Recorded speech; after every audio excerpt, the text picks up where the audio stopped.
Hello everyone. Before we start, make sure to like and subscribe to the channel. And leave a comment with where you're from and what time you're watching.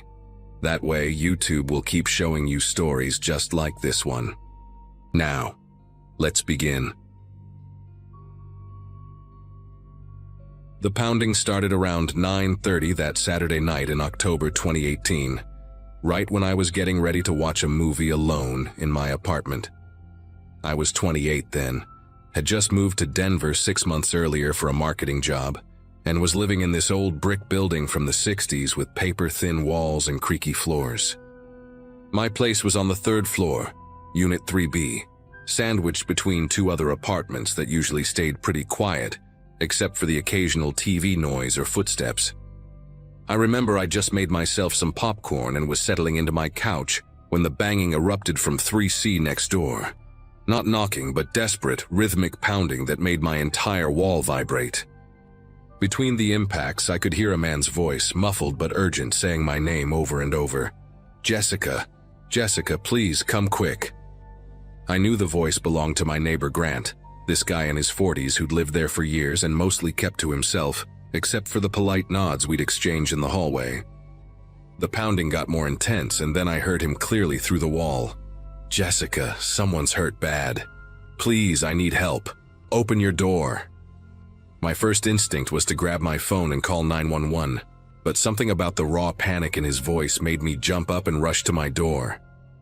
I pressed my ear against it, trying to hear better, and Grant's voice came again, closer now, like he was right outside in the hallway. Jessica, please, she's bleeding. I don't know what to do. Just come to my door, hurry. I grabbed my keys and phone, my heart hammering against my ribs, and slowly turned the deadbolt. The hallway was dimmer than usual. One of the overhead bulbs had burned out earlier that week, and the landlord hadn't fixed it yet, leaving these long shadows stretching across the worn burgundy carpet. Grant's door was maybe 15 feet from mine, and I could see it was cracked open about 6 inches, just darkness visible through the gap. Grant, I called out, taking a step into the hallway, and his voice came immediately from inside his apartment. In here, quick, please. But something made me pause right there in my doorway. Maybe it was how his voice sounded exactly the same as before, like a recording being played back with that same inflection on the word, please. I gripped my phone tighter, already pulling up the dial pad for 911, when I noticed something that made every muscle in my body tense up. There were no sounds coming from inside his apartment except his voice, no crying, no movement, nothing that suggested someone injured. That's when I caught movement in my peripheral vision, down at the far end of the hallway near the stairwell, and I turned my head just enough to see Mr. Brennan from 3A, the unit on the other side of mine, standing there in the shadows. He was this skinny older man, maybe 60-something, with these thick glasses and a habit of wearing the same gray cardigan every day, and he was just standing there, not moving toward his door or the stairs, just watching me. The strange thing was, he had his hands behind his back and was rocking slightly on his heels, like he was waiting for something, and when our eyes met, he gave me this little nod and started walking toward me, not rushing, just taking these measured, deliberate steps down the hallway. Everything all right, Jessica? He asked in this soft, almost sing-song voice that I'd never heard him use before in the 2 years we'd been neighbors. Every instinct in my body was screaming at me to get back inside my apartment, but I was caught between Grant's door still calling my name. Jessica, she's dying, please. And Mr. Brennan closing the distance between us with those steady, purposeful steps. I pressed 911 on my phone but kept it at my side, not raising it to my ear yet, trying to look calm while my mind raced through what was happening. Grant needs help, I said to Mr. Brennan, taking a small step backward toward my door, testing his reaction. Someone's hurt in there. His face did this weird thing where he smiled, but only with his mouth, his eyes staying completely flat behind those thick lenses, and he said, "Oh yes, I heard all that noise too. Terrible thing. Why don't you go help him? I'll make sure nobody disturbs you." The way he emphasized "nobody disturbs you" made my throat go dry. and I noticed his hands were still hidden behind his back, his knuckles making small movements like he was gripping something. Grant's voice came again from his apartment, louder this time, more desperate. "Jessica, I can't stop the bleeding, please." But here's what really made me realize I was in danger. His voice was coming from the exact same spot as before, hadn't moved an inch within the apartment, and when I glanced at his cracked door, I could see through the gap that his living room light was off. But there was this faint blue glow, like from a phone screen held low. Mr. Brennan was now only about 10 feet away, still approaching with that empty smile, and he tilted his head slightly and said, "Grant really does need you in there, Jessica. He's been talking about you for weeks, you know. Says you're perfect." My thumb found the call button on my phone, and I started backing up faster toward my door. But then Grant's door suddenly swung open wider, and I saw a hand grip the doorframe from inside. Not Grant's hand, because Grant has these small, soft hands I'd noticed when he'd helped me carry groceries once. But this hand was huge, with thick fingers and dirt under the nails, wearing what looked like a latex glove. I hit the call button and spun around, launching myself toward my apartment door. But Mr. Brennan moved faster than I expected for his age, lunging forward and grabbing my wrist with surprising strength.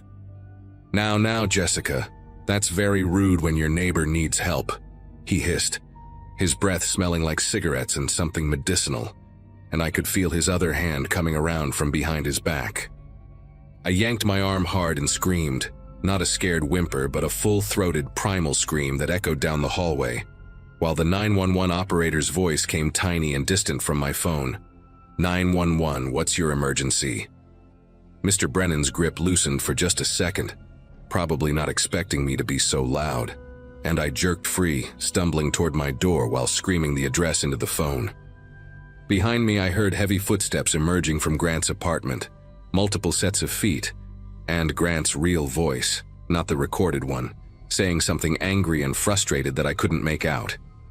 I crashed into my door, scrambling with the keys while looking back to see 3 figures now in the hallway. Mr. Brennan, a massive man I'd never seen before wearing work coveralls and those latex gloves, and Grant himself, who looked nothing like the nervous, fidgety neighbor I knew. His face was calm, focused, and he was holding what looked like a roll of duct tape in one hand and zip ties in the other. The 911 operator was asking questions, but I just kept screaming my address and 3 men trying to break in over and over while jamming my key into the lock. The big man in coveralls started moving toward me, not running but walking with this terrible confidence like he knew he could catch me, and Mr. Brennan was saying something to Grant about the other doors, which made me realize they might have keys. They might have been planning this for who knows how long, studying my schedule, waiting for a Saturday night when the building was quietest. My key finally turned and I threw myself inside, slamming the door and turning the deadbolt, just as bodies crashed against it from the other side. The door shook in its frame, and I heard Mr. Brennan's voice, calm and instructional. "Grant, you said the landlord gave you the master key last month." My entire body went cold as I heard metal scraping against the lock, and I did the only thing I could think of. I grabbed my kitchen chair and wedged it under the door handle, then ran to my bedroom window that faced the street. The 911 operator was still on the line, now saying units were on the way, 2 minutes out, but I could hear my deadbolt starting to turn. I yanked open the window and started screaming into the night. "Help! Someone help me! They're breaking in! Call 911!" A couple walking their dog looked up, confused at first. Then the woman pulled out her phone when she saw my panic. The deadbolt clicked open, but the chair held for a moment, the door jamming against it as they pushed from the outside. I ran to my kitchen and grabbed the biggest knife I could find, still screaming, making as much noise as possible. And that's when I heard the beautiful sound of sirens in the distance. The pushing against my door stopped abruptly, and I heard quick footsteps in the hallway, Grant's voice saying, "Go, go, go," and then doors slamming. Through my peephole, I could see the hallway was empty, but I didn't move that chair or open that door until I saw the police officers' uniforms through the peephole 5 minutes later. When I finally let them in, I was shaking so badly I could barely stand, and one officer had to help me to my couch while I explained everything that had happened. The fake emergency, the coordinated trap, how they'd clearly been planning to take me into Grant's apartment for God knows what purpose. The police found Grant's apartment exactly as I'd described. His phone was still on the coffee table with a voice recording app open, showing multiple saved files with my name in them, recordings of him saying different emergency scenarios. In Mr. Brennan's apartment, they found a notebook with detailed notes about all the female residents in the building, our schedules, when we had visitors, when we were alone, which ones had boyfriends, which ones didn't. My page had stars next to it, and a note that said 3rd floor, minimal foot traffic Saturdays. The big man in coveralls had vanished, but they found out from the landlord that Grant had indeed convinced him to give him a master key, claiming he needed it to help elderly residents when the landlord was unavailable. They arrested Grant and Mr. Brennan that night. Grant tried to claim it was all a misunderstanding, that he really did have someone injured in his apartment, but the complete absence of any blood or injured person, plus the recording equipment and Brennan's stalking notebook, told a different story. I moved out 3 days later, stayed with a friend while I found a new place, and I still check every lock twice before I sleep. The district attorney told me they'd both taken plea deals to avoid trial. Grant got 8 years for attempted kidnapping and conspiracy. Brennan got 6 years. They never found the third man, which honestly still keeps me up some nights, wondering if he's out there somewhere. Maybe in another building, maybe trying the same thing with some other woman who lives alone. The detective on the case told me I probably saved my own life by making so much noise and calling 911 immediately, instead of going to help. Said they'd seen similar cases where women disappeared after being lured by fake emergencies. I share this story whenever I can, especially to other women living alone, because that helpful instinct, that desire to assist a neighbor in crisis, is exactly what predators like them count on. And sometimes the best thing you can do is trust that uncomfortable feeling and make that call instead of opening your door.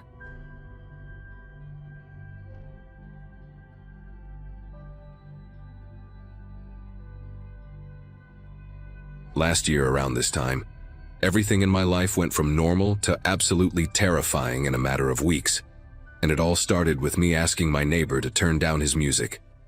At 34, raising my 8-year-old daughter Chloe by myself in Columbus, Ohio wasn't always easy, but we'd found our rhythm in this modest apartment complex off Hamilton Road. My job as a dental hygienist kept us comfortable enough. Not rich by any means, but we could afford our 2-bedroom ground floor unit and still have money left over for Chloe's dance classes every Saturday. After my divorce 2 years earlier, this place felt like our sanctuary, a fresh start where nobody knew our business and we could just be ourselves. Building C, apartment 12, had become our little haven, surrounded by mostly older residents and young families who smiled politely in passing, but minded their own business. We'd been there 8 months without a single issue, which made what happened next even more shocking. Everything changed when Dustin moved into apartment 14 right next door to us in early September. 22 years old, according to the maintenance guy who loved to gossip, Dustin looked exactly like you'd expect a kid fresh out of college to look, skinny as a rail, patchy facial hair that desperately wanted to be a beard, always wearing these ratty band shirts for groups I'd never heard of. His parents must have been helping with rent because there was no way someone his age could afford this place on their own, not with the fancy gaming setup I saw him hauling in through his door. For about a week, things were fine. I'd see him checking his mail or heading out with a backpack slung over one shoulder, and we'd exchange those awkward neighbor nods.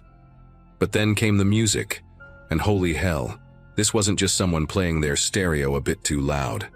Every night starting at 11 on the dot, right when Chloe and I were settling into bed, these pounding bass lines would shake our entire apartment like we lived next door to a nightclub.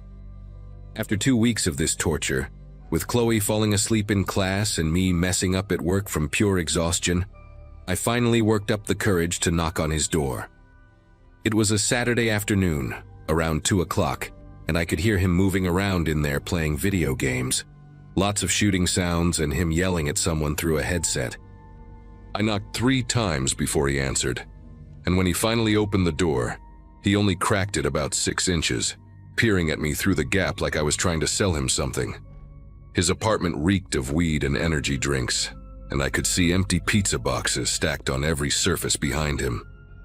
I put on my friendliest smile, introduced myself properly as his neighbor from apartment 12, and explained as politely as possible that the late-night music was keeping my daughter awake on school nights. I even made sure to say please, mentioned that I understood he was young and probably didn't realize how thin these walls were, and asked if he could maybe use headphones after 10 p.m. His reaction should have been my first warning sign that something was seriously wrong with this kid. Instead of apologizing or even acknowledging what I'd said, he just stared at me for this long, uncomfortable moment, his eyes moving slowly from my face down to my feet and back up again. Not in a checking me out way, but more like he was memorizing every detail about me, filing it away for later.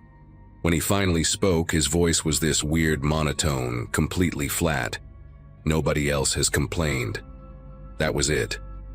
No sorry. No acknowledgement that maybe blasting music at 2 a.m. might disturb people. Just that one sentence delivered like a robot.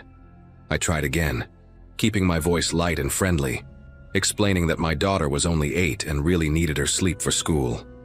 He tilted his head slightly like a confused dog and said, "Sounds like a you problem, not a me problem."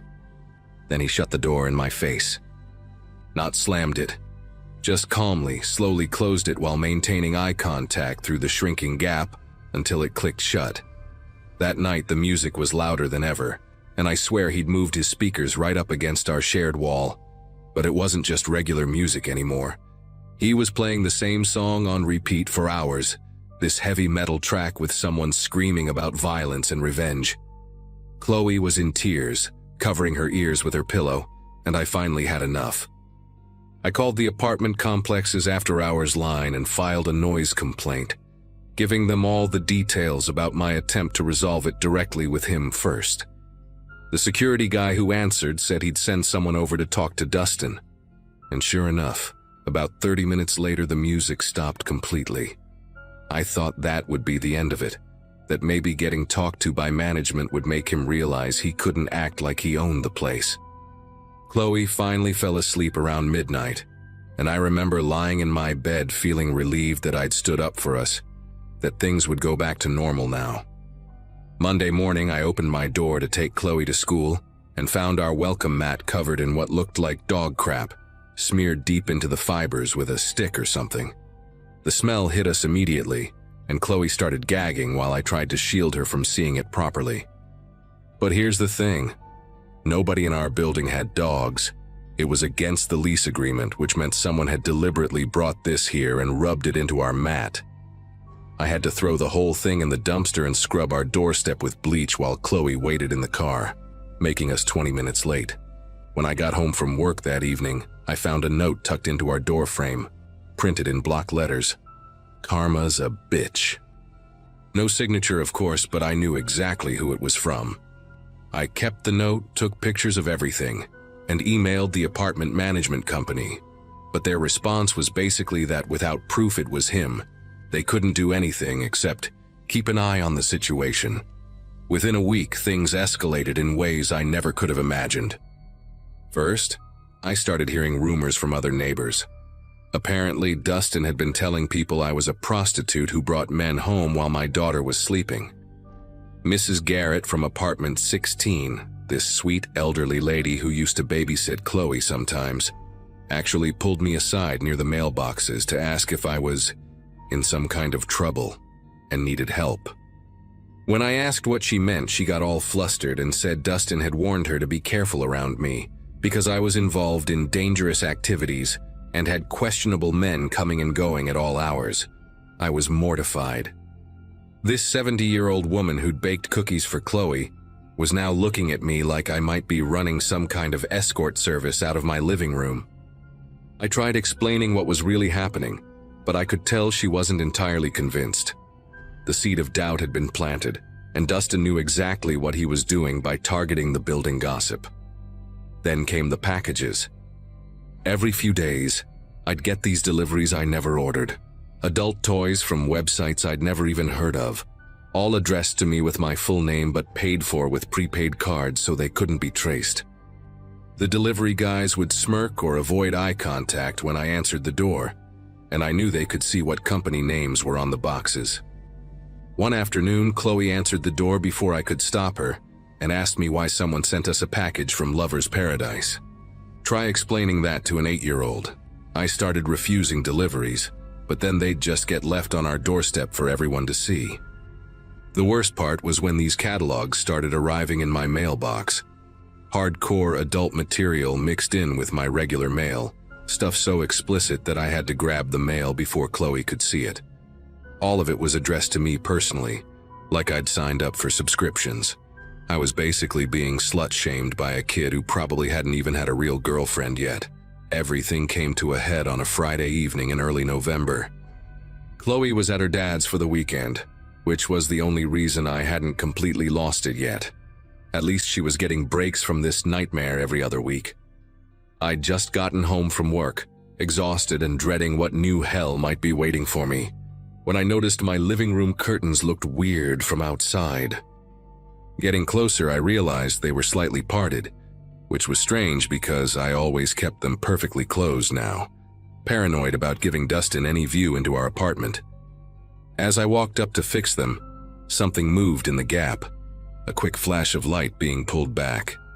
My chest got tight as I carefully approached the window from the side, staying out of direct view, and peeked through a tiny corner of the curtain. There was Dustin, standing at his window with his phone raised, recording through the 3-inch gap in my curtains. He was so focused on trying to see inside my apartment that he didn't notice me watching him watch me. I banged on the window hard enough to rattle the frame, and I'll never forget the expression on his face when he realized he'd been caught. Instead of looking embarrassed or scared, he smiled, this slow, deliberate grin that made my stomach turn to ice. He kept his phone pointed at me and actually waved with his free hand, mouthing words I couldn't make out through the glass.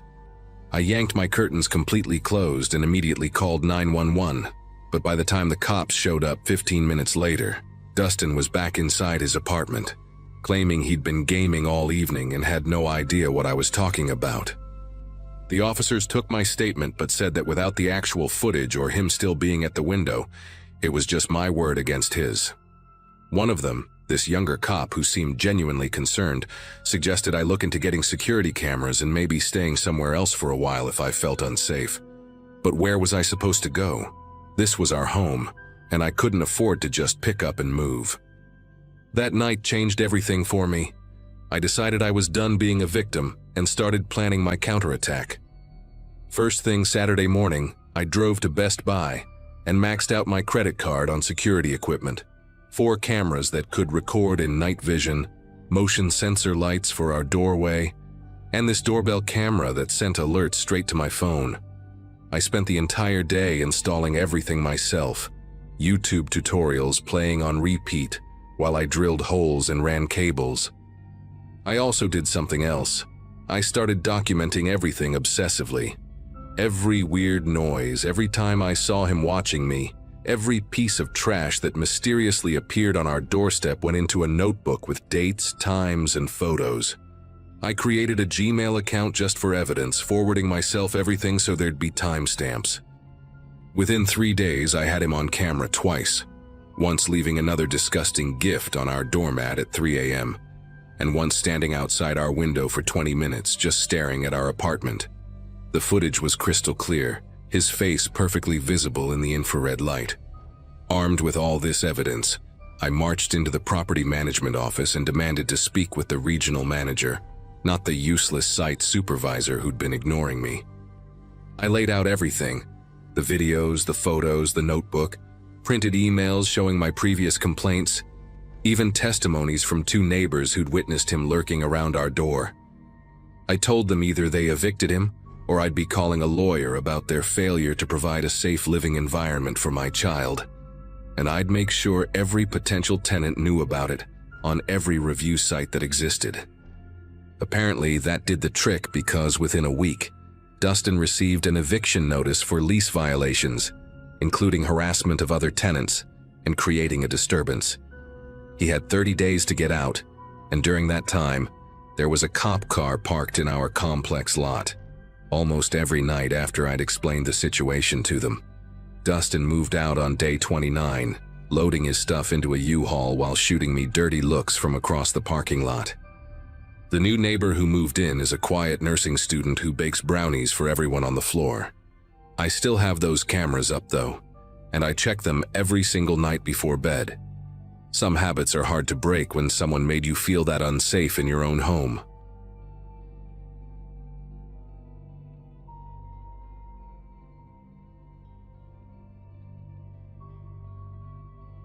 Most people think neighborly disputes are just minor annoyances that work themselves out eventually. I used to believe that too, until last spring when everything spiraled completely out of control with the guy living next door. I was 34 at the time, had just gotten promoted to regional manager at a logistics company, and my wife Natalie and I were settling into our first real house in a quiet suburb outside Portland. We'd moved in about 6 months earlier, right after Christmas, and everything seemed perfect. Good schools for when we decided to have kids, a decent-sized backyard, and what we thought were friendly neighbors. The previous owners had warned us that the guy next door, Frank Garrison, could be particular about property lines, but we figured that just meant he liked to keep his lawn neat. If only we'd known what that really meant, maybe we could have handled things differently from the start. The whole nightmare began on a Saturday morning in early May, when I needed to leave for an important golf meeting with potential clients. I grabbed my coffee, kissed Natalie goodbye, and headed to the garage only to find a massive Ford F-350 blocking my entire driveway. Not partially blocking it, the truck was parked completely perpendicular across the entrance, like someone had deliberately positioned it to make it impossible for anyone to get in or out. Frank was standing in his front yard, casually watering his petunias like nothing was wrong, wearing those same faded overalls he wore every weekend. When I walked over and politely asked him to move his truck, he just kept watering, didn't even glance in my direction. I explained that I had an important meeting and really needed to leave, trying to keep my voice friendly and reasonable. That's when he finally turned to face me, and I'll never forget the look in his eyes, completely blank, like he was staring through me at something only he could see. He set down his hose real slow, walked right up to me until our faces were maybe 6 inches apart, and said in this eerily calm voice, "Your wife parked 2 inches over my property line last week. 2 inches. This is what happens when people don't respect boundaries." I tried to de-escalate, apologizing for the parking issue even though I had no idea what he was talking about, and asked him again to please move his truck. But Frank just stood there, breathing heavily through his nose, his breath smelling like stale cigarettes and something medicinal, maybe cough syrup. After what felt like an eternity, he walked to his truck, started it up, and moved it about 3 feet, still blocking most of my driveway but technically leaving just enough space for me to squeeze out if I drove over part of my lawn. When I protested that this wasn't really moving it, he turned around and started screaming at the top of his lungs, his face turning this deep purple color, veins bulging in his neck. "You people think you own the whole goddamn neighborhood. First the property line, now you're telling me where I can park on a public street?" The transformation was instant and terrifying, from dead calm to explosive rage in seconds. Several neighbors came out to see what was happening, including Mrs. Jeffries from across the street, but nobody intervened.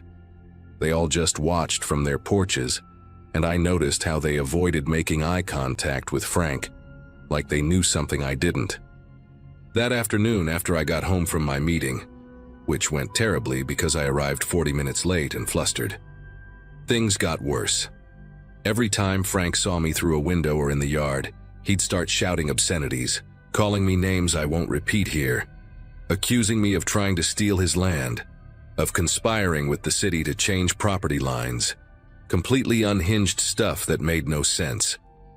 Natalie wanted to call the police, but I convinced her to wait, thinking maybe he was having a bad day, or dealing with some personal issues and would calm down by tomorrow.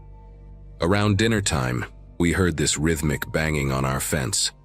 Frank was out there with a hammer, not exactly hitting the fence but tapping it repeatedly, walking the entire length of our shared boundary, tap, tap, tap, tap, over and over. When I went outside to ask what he was doing, he said he was checking for weak spots, and that good fences make good neighbors, but weak fences invite trespassers. The way he emphasized trespassers while staring directly at me made it clear this was a threat, not maintenance. The real terror started that night around 2 a.m. when we woke up to pounding on our front door. Not knocking, but full force pounding like someone trying to break it down. Natalie grabbed my arm so tight her nails dug into my skin as we lay there in bed, both of us too scared to move at first. The pounding went on for maybe 30 seconds, then stopped, then started again, this time accompanied by Frank's voice shouting about his property, about respect, about how we needed to learn our place. I grabbed the baseball bat I kept in the closet and crept downstairs, my heart hammering so hard I could hear it in my ears.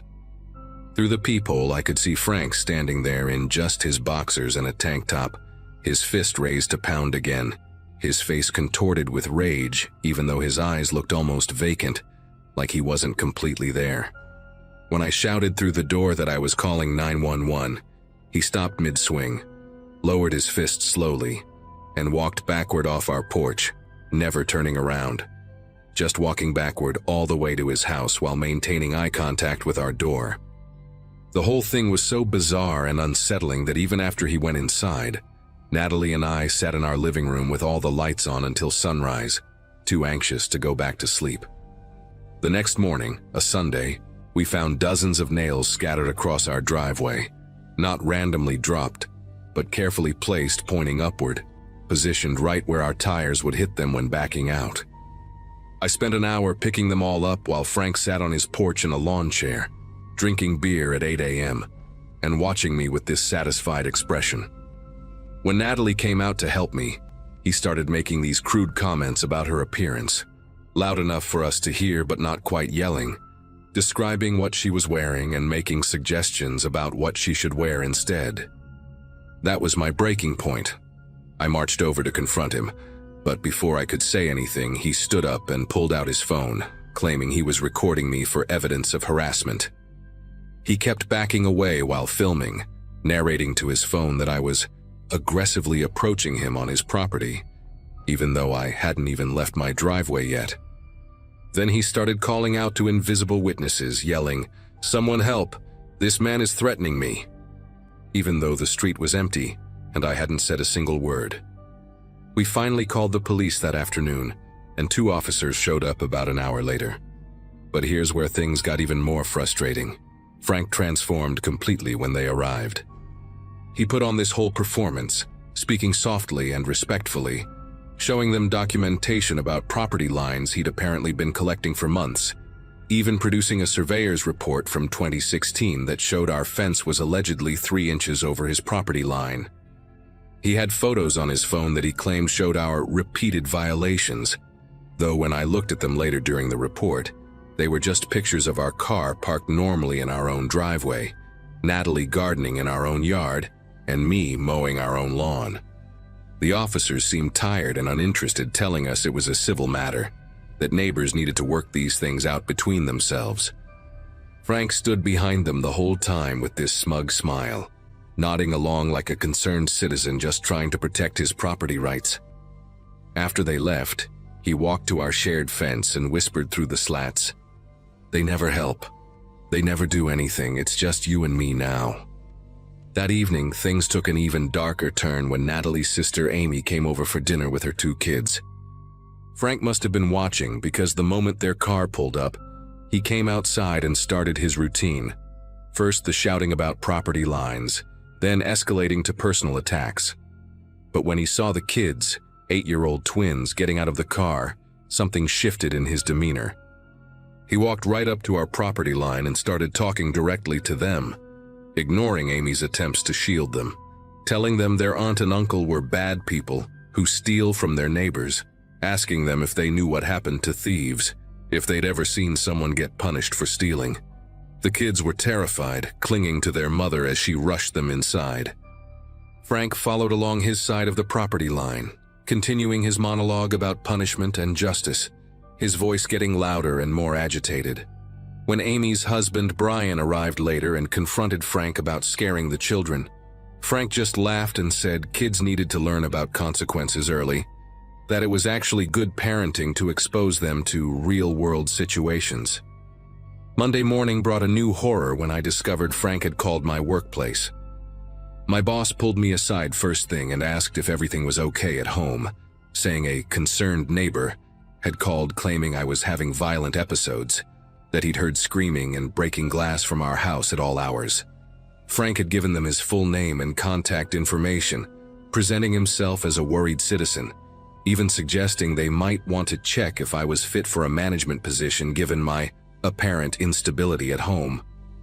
I had to spend 2 hours in HR explaining the situation, showing them the police report we'd filed, and even then I could tell they were looking at me differently. When I got home that evening, Frank was pressure washing his driveway, and as soon as he saw me, he turned the spray toward our property line, not quite hitting our house but sending a fine mist over our front windows. He kept this up for 3 hours straight, the constant drone of the machine making it impossible to hear our TV or have a conversation. Every time we looked outside, he'd wave cheerfully like we were best friends, then redirect the spray a little closer to our property. The breaking point came on Wednesday night when Frank showed up at our back door. Not the front door this time, but actually in our backyard, his face pressed against our kitchen window while we were eating dinner. Natalie screamed and dropped her plate, and I immediately ran for my phone to call 911. But Frank started talking through the glass, his breath fogging it up, saying he'd seen someone suspicious in our backyard and just wanted to make sure we were safe. He claimed the gate was open. It wasn't, I always kept it locked, and he was just being a good neighbor checking on us.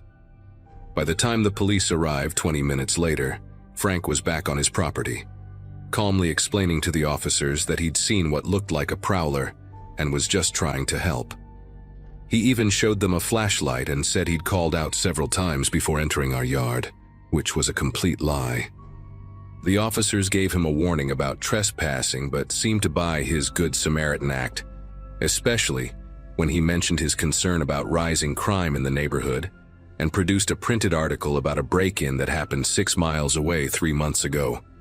That's when I decided to take matters into my own hands and started documenting everything myself. I installed security cameras covering every angle of our property, bought a video doorbell, and started keeping a detailed log of every incident with dates and times. Natalie thought I was becoming obsessed, and maybe I was, but I needed evidence that couldn't be disputed. The very next day, I caught Frank on camera at 3 a.m. using a slingshot to shoot small rocks at our bedroom window. Not hard enough to break it, but just enough to make a tapping sound that would wake us up. When I reviewed the footage, I could see him doing this methodically, shooting once every few minutes for almost an hour, then walking back to his house like nothing happened. I also caught him on camera opening our mailbox and rifling through our mail, though he never took anything, just looked at each piece and put it back. Armed with this evidence, I went to the police station in person and insisted on filing charges. The desk sergeant watched the videos, took my statement, and actually seemed to take it seriously this time. They sent a detective to talk to Frank that afternoon, and for a brief moment, I thought we might finally get some peace. But Frank must have realized I had cameras now because his tactics changed. Instead of direct harassment, he started doing things just barely within legal limits, mowing his lawn at 6 a.m. every single day, right along our bedroom wall, playing talk radio at maximum volume in his garage with the door open facing our house, burning trash in his backyard fire pit whenever we had our windows open, creating the most noxious smoke that would fill our house. Then came the grand finale last Friday. I woke up to find my car covered in what looked like honey or syrup, completely coated from hood to trunk, with birdseed scattered all over it. By the time I discovered it, there were hundreds of birds swarming my car, pecking at it, leaving scratches all over the paint. But here's the thing. The cameras showed nothing. Somehow Frank had found their blind spots, or maybe he'd hired someone else to do it, I don't know. When I confronted him, he just shrugged and suggested maybe I should park in my garage instead of the driveway, then added with a smile that nature can be unpredictable sometimes. That weekend I did something I never thought I'd do. I hired a private investigator. Cost me $2,000, but within 3 days he found out what nobody in the neighborhood would tell me directly. Frank had done this before, twice. Once in Phoenix 8 years ago, where he'd harassed a family so relentlessly they broke their lease and fled in the middle of the night, and once in Eugene where he'd been arrested for stalking but got off on a technicality because the victims had moved away and wouldn't return to testify. The investigator also discovered Frank was on disability for a workplace head injury from 2015, which might explain the erratic behavior, but didn't excuse it. Armed with this information and a thick folder of documentation, I went to a lawyer who specialized in harassment cases. She took one look at everything and said we had enough for both a restraining order and a civil suit. The court date was set for the following Monday, and Frank was served papers that Saturday morning. I watched from my window as the process server handed him the documents, and for the first time since this all started, I saw genuine surprise on his face. He stood in his doorway reading them for a full 10 minutes, his expression shifting from confusion to what looked like panic. Sunday was eerily quiet. No lawn mowing, no loud music, no harassment at all. Frank's truck never left his driveway, and his blinds stayed closed all day. Monday morning at the courthouse, Frank showed up looking disheveled, representing himself, trying to argue that this was all a misunderstanding between neighbors. But when the judge saw the videos, read the police reports, and heard about his history in other states, she granted the restraining order immediately. Frank had to stay 100 feet away from us and our property, which meant he couldn't even use his own backyard or the side of his house facing ours. The judge gave him 30 days to find alternative living arrangements. As we left the courthouse, Frank didn't say a word, didn't even look at us, just stood there staring at the ground. Within 2 weeks, a for sale sign went up in his yard, and by the end of the month, he was gone. The new neighbors, a retired couple named the Washburns, are lovely people who brought us cookies the day they moved in and always wave when they see us. Sometimes I still check the cameras at night, though, and Natalie says I get tense whenever I hear unexpected noises outside. The whole experience taught me that sometimes the scariest monsters aren't in horror movies. They're living right next door, hiding behind property lines and false politeness, waiting for the smallest excuse to make your life hell.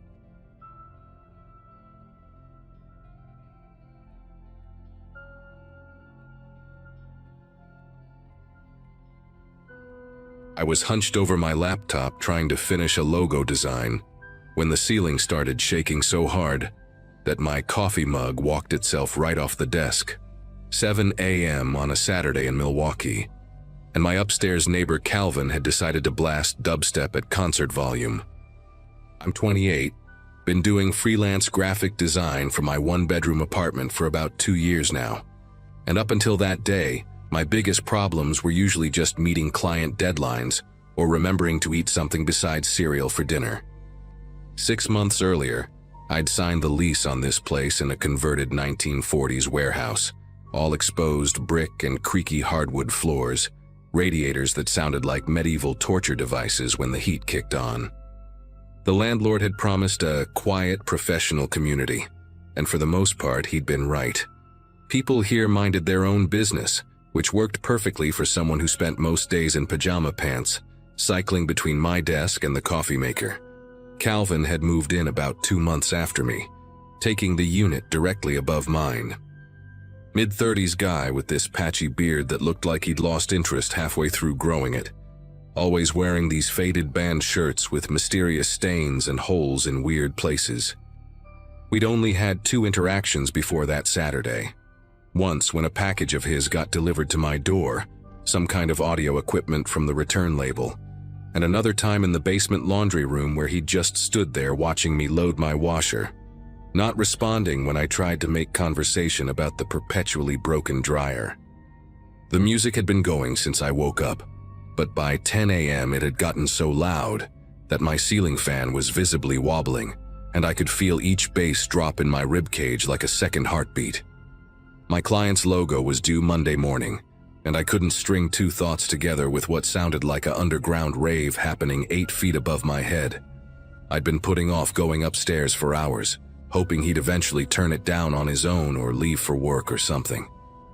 But by noon, after I'd accidentally typed "Make it stop" in 72-point font on my client's logo, I knew I had to do something. I practiced what I'd say in my head while climbing the stairs. Keep it friendly, maybe mention the thin floors, suggest some compromise about quiet hours. The hallway on the 3rd floor always smelled weird, like wet cardboard mixed with something chemical, and Calvin's door had these deep scratches near the bottom that I'd never noticed before. When I knocked, the music cut off instantly, like he'd been standing right there waiting. The sudden silence made my ears ring. Through the door I could hear breathing, heavy and deliberate, but he didn't open it for what felt like a full minute. When he finally did, just a crack with the chain still on, one bloodshot eye peered out at me, and I noticed his apartment behind him was completely dark, except for the glow of multiple computer monitors. "Hey Calvin," I started, trying to keep my voice steady and pleasant. "I'm really sorry to bother you, but the music is pretty loud and I'm trying to work on a project. Would you mind turning it down just a bit?" His visible eye didn't blink once while I talked, just stayed locked on my face like he was memorizing every detail. His breathing got heavier, and I could smell something sour wafting out from his apartment, like spoiled milk mixed with sweat. "You trying to tell me what to do in my own home?" he finally said, his voice raspier than I remembered, like he'd been screaming or hadn't spoken in days. No, I'm just asking if you could maybe..." But he slammed the door so hard that one of his neighbors, Mrs. Nguyen, poked her head out to see what was happening. She gave me this sympathetic look and quickly retreated back inside. As I stood there, still processing what just happened, the music started again, somehow even louder than before, and I heard him laughing through the door. Not a normal laugh, but this hollow, rhythmic sound that went on way too long. The rest of Saturday was hell. Every time I'd start to concentrate, he'd drop something heavy right above wherever I was sitting, like he was tracking my movements through the floor. Around 3 p.m., I tried calling the landlord, Mr. Reeves, but got his voicemail. He was probably at his cabin up north like he was every weekend. I left a message trying to sound calm and reasonable, explaining the situation, but I could hear my voice getting higher and tighter as I talked. Then things got weirder. Calvin started stomping in patterns. 3 heavy steps, pause, 3 more steps, pause, for 20 minutes straight. When that stopped, he began dragging furniture across his floor, back and forth, the scraping sound like nails on a chalkboard. I tried putting on my noise-canceling headphones, but somehow the vibrations still came through, rattling up through my chair and into my spine. By evening, I gave up on work and ordered Thai food, figuring I'd just try to relax and deal with it tomorrow. The delivery driver, this young kid with braces, looked nervous when he got to my door. "That your boyfriend upstairs?" he asked while I signed the receipt. "What? No, why?" I said, and he shifted uncomfortably. Dude was standing in his window when I pulled up, just staring down at the street. Soon as he saw me coming to your door, he started hitting the glass with something. Made me jump. The kid practically ran back to his car, and when I looked up at Calvin's window, the blinds snapped shut. I went inside and tried to eat my pad thai, but my appetite was gone. Around 9 p.m., the music finally stopped, replaced by something worse. Calvin talking to himself upstairs, his voice rising and falling like he was having an argument with someone who wasn't there. I could make out fragments through the ceiling. "Thinks she can control me. Showed her. Not gonna take it." Then I heard my name, clear as day, followed by a string of words that made my whole body go rigid with fear. Sunday morning came with a new form of harassment. At 5 a.m., Calvin started playing audio through his speakers. a recording of my phone conversation with Mr. Reeves from yesterday, but slowed down and distorted so my voice sounded demonic. He had somehow recorded me through the floor or walls. He played it on loop for an hour straight while I lay in bed, paralyzed with the realization that he'd been listening to everything I did. When I finally got up and went to make coffee, I found a note that had been slid under my door during the night. It was written in red marker on a piece of notebook paper torn raggedly from a spiral binding. Noise complaint filed against you. 2 can play this game. My apartment's doorknob had some kind of greasy substance smeared on it that I hadn't noticed when I'd grabbed it earlier. I washed my hands 3 times, feeling sick. The walls started to feel too close, the air too thick. I called my sister in Madison, begging to stay with her for a few days, but she was out of town until Wednesday for work. By Sunday afternoon, Calvin had escalated to following my footsteps from above, staying directly over me wherever I moved in my apartment. Kitchen to bathroom, bathroom to bedroom, bedroom to living room. His heavy steps shadowed mine perfectly. When I sat still, he would stand right above me and bounce on his heels, making the ceiling creak rhythmically. I tried leaving to get some air and maybe work from a coffee shop, but when I opened my door, Calvin was standing at the top of the stairs, just out of sight around the corner. I could see his shadow and hear his breathing. "Going somewhere?" he called down in that raspy voice, and I heard him take 1 step down, then another. I slammed my door shut and locked it, adding the chain for good measure. Through the peephole, I watched his distorted figure come down and stand directly in front of my door for 5 entire minutes. Not moving, not speaking, just breathing loud enough for me to hear. Mrs. Nguyen's door opened briefly, then immediately closed again with the sound of multiple locks engaging. That Sunday night was when Calvin completely lost it. Around 11 p.m., just as I was trying to convince myself to get some sleep, he started slamming something heavy against his floor, my ceiling, with methodical precision. Boom, 10 seconds, boom, 10 seconds, boom. Dust and small pieces of plaster began falling onto my bed. Then came his voice through the air vents, crystal clear, like he was speaking directly into them. "You ruined everything. You couldn't just mind your own business. Now you'll learn what happens when you disrespect me." The slamming stopped, replaced by the sound of him screaming. Not words, just pure, animalistic rage that went on for so long I thought his throat would give out. Other neighbors must have heard it too, because I could hear doors opening and closing in the hallway, muffled voices discussing whether to call someone. But nobody did. We all just waited in our separate boxes, hoping it would stop. At 2 a.m., the pounding started on my door. Not knocking, pounding with what sounded like both fists, maybe even kicking. The whole frame shook, and I could see the chain lock straining with each impact. "Open the door! I know you're in there! We need to talk about respect!" Calvin's voice was completely unhinged now, hoarse from screaming but still going. I grabbed my phone and called 911, whispering to the dispatcher while huddled in my bathroom with the door locked. The pounding got harder, and I heard wood splintering. Through all the noise, I could hear Mrs. Nguyen's voice in the hallway. "I'm calling the police, you need to stop." Calvin responded by turning his rage on her, and I heard her door slam shut. The 911 dispatcher stayed on the line with me, saying units were 3 minutes away. But those were the longest 3 minutes of my life. The pounding reached a fever pitch, and I was certain the door would give way any second.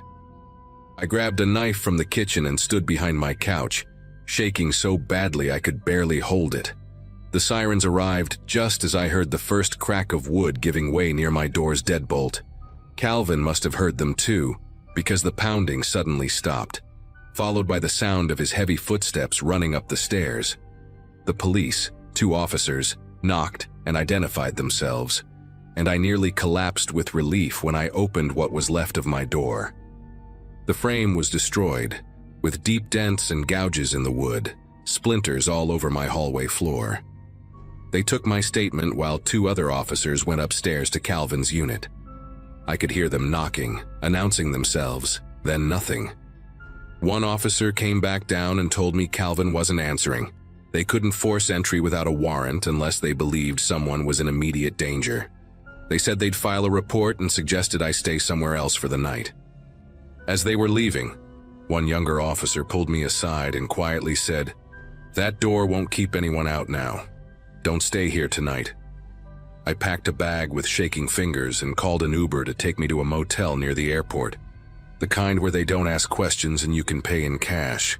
The next morning, Monday, I returned with my brother-in-law, Keith, a construction worker who took one look at my door and said we needed to leave immediately and call the landlord. Mr. Reeves finally showed up around noon, took one look at the damage and went pale. Turns out Calvin had been evicted from his last 3 apartments for similar behavior. But somehow that hadn't shown up in the background check. Calvin had disappeared that night. His apartment was empty except for dozens of holes punched in the walls, and my name written in what looked like permanent marker on every surface. The police found recording equipment aimed at the floor and hours of audio files on his computer. They issued a restraining order, but Calvin never showed up to claim his stuff or his security deposit. I moved out 2 weeks later, staying with my sister until I found a new place. Sometimes I still hear phantom footsteps above me, even though I live on the top floor now. The police never found Calvin, and that's what keeps me awake some nights, knowing he's still out there somewhere, probably living above someone else.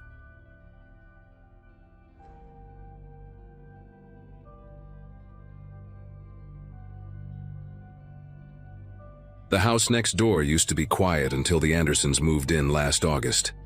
I was 8 months pregnant then, waddling around our backyard trying to set up the nursery furniture my husband Craig had assembled wrong twice already. We'd bought this place in the suburbs of Charlotte specifically for the big fenced yard, the good schools, the safe neighborhood where kids could play outside. The Andersons seemed nice enough at first, mid-20s couple, drove a beat-up Subaru with hiking stickers all over the back window. They waved when they moved in, apologized for the noise from the U-Haul. Normal neighbor stuff. Then came their first dog, a massive German Shepherd mix they called Thor. No big deal, lots of people have dogs around here, but Thor wasn't like the golden retriever 2 houses down, or the little beagle across the street. Within a week I noticed Thor was always in their backyard, never on walks, just pacing along the fence line like he was plotting something. The Andersons' yard started changing too. Patches of dead grass appeared where Thor did his business, and nobody ever seemed to clean it up. By September, they'd added a second dog, some kind of pit bull mix with one blue eye and one brown eye that made him look permanently unhinged. They called him Diesel.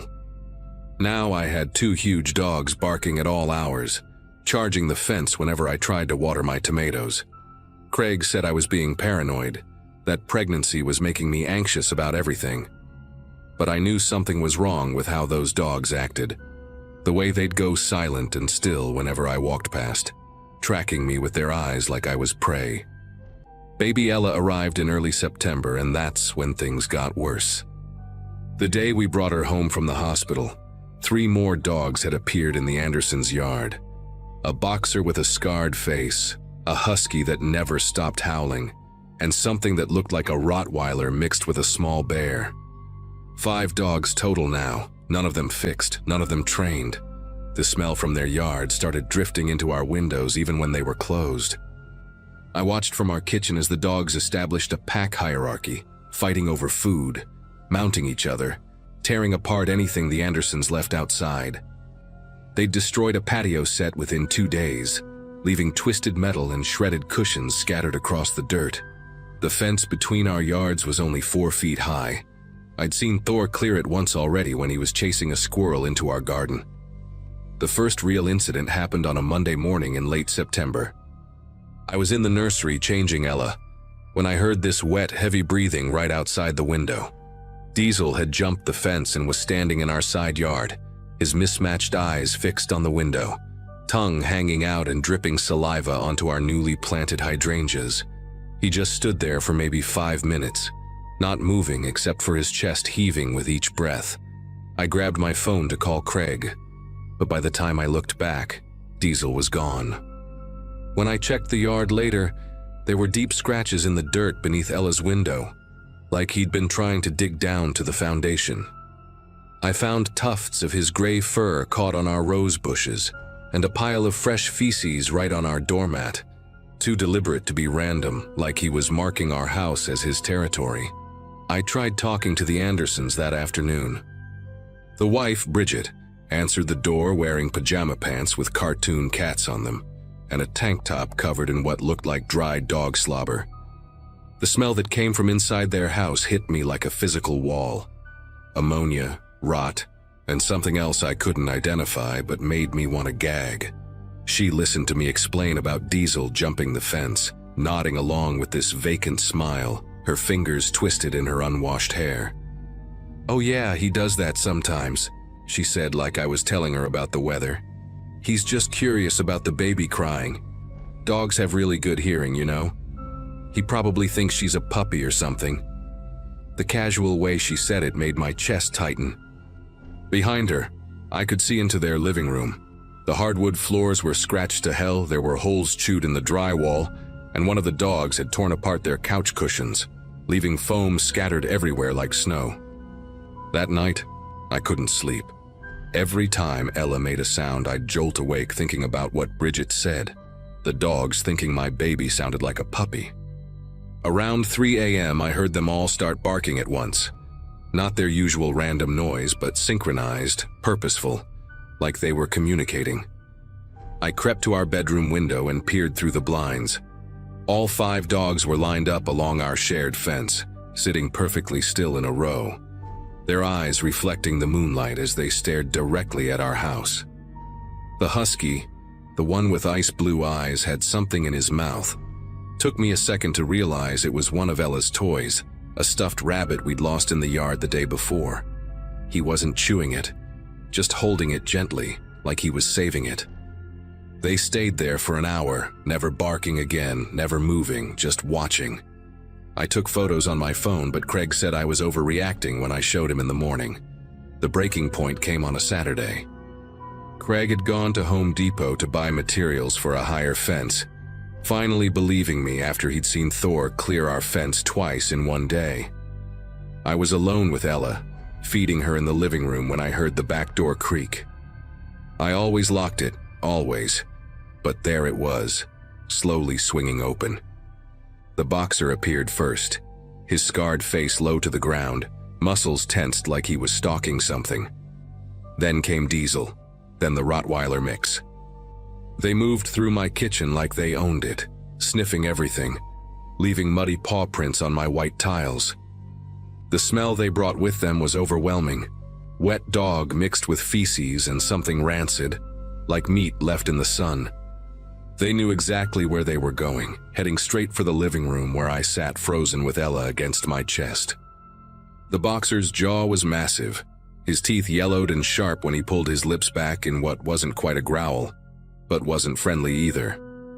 I held Ella tighter, her tiny body warm against mine while these 3 enormous dogs formed a semicircle around my chair.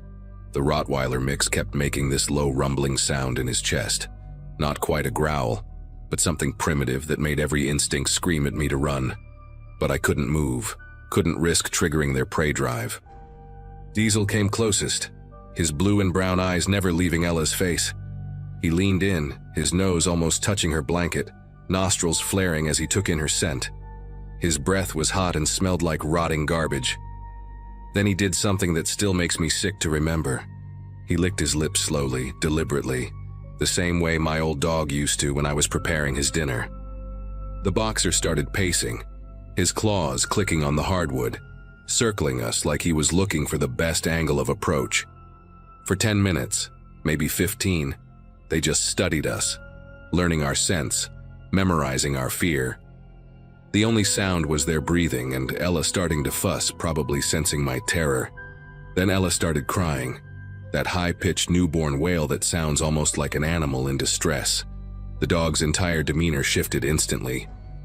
Their ears perked up, bodies tensed, and the Rottweiler mix took a step forward, his massive head tilting as he focused on her with an intensity that made my heart pound so hard I thought I might pass out. The boxer stopped pacing and lowered into what looked like a hunting crouch, his scarred face inches from the floor, eyes locked on Ella's moving blanket.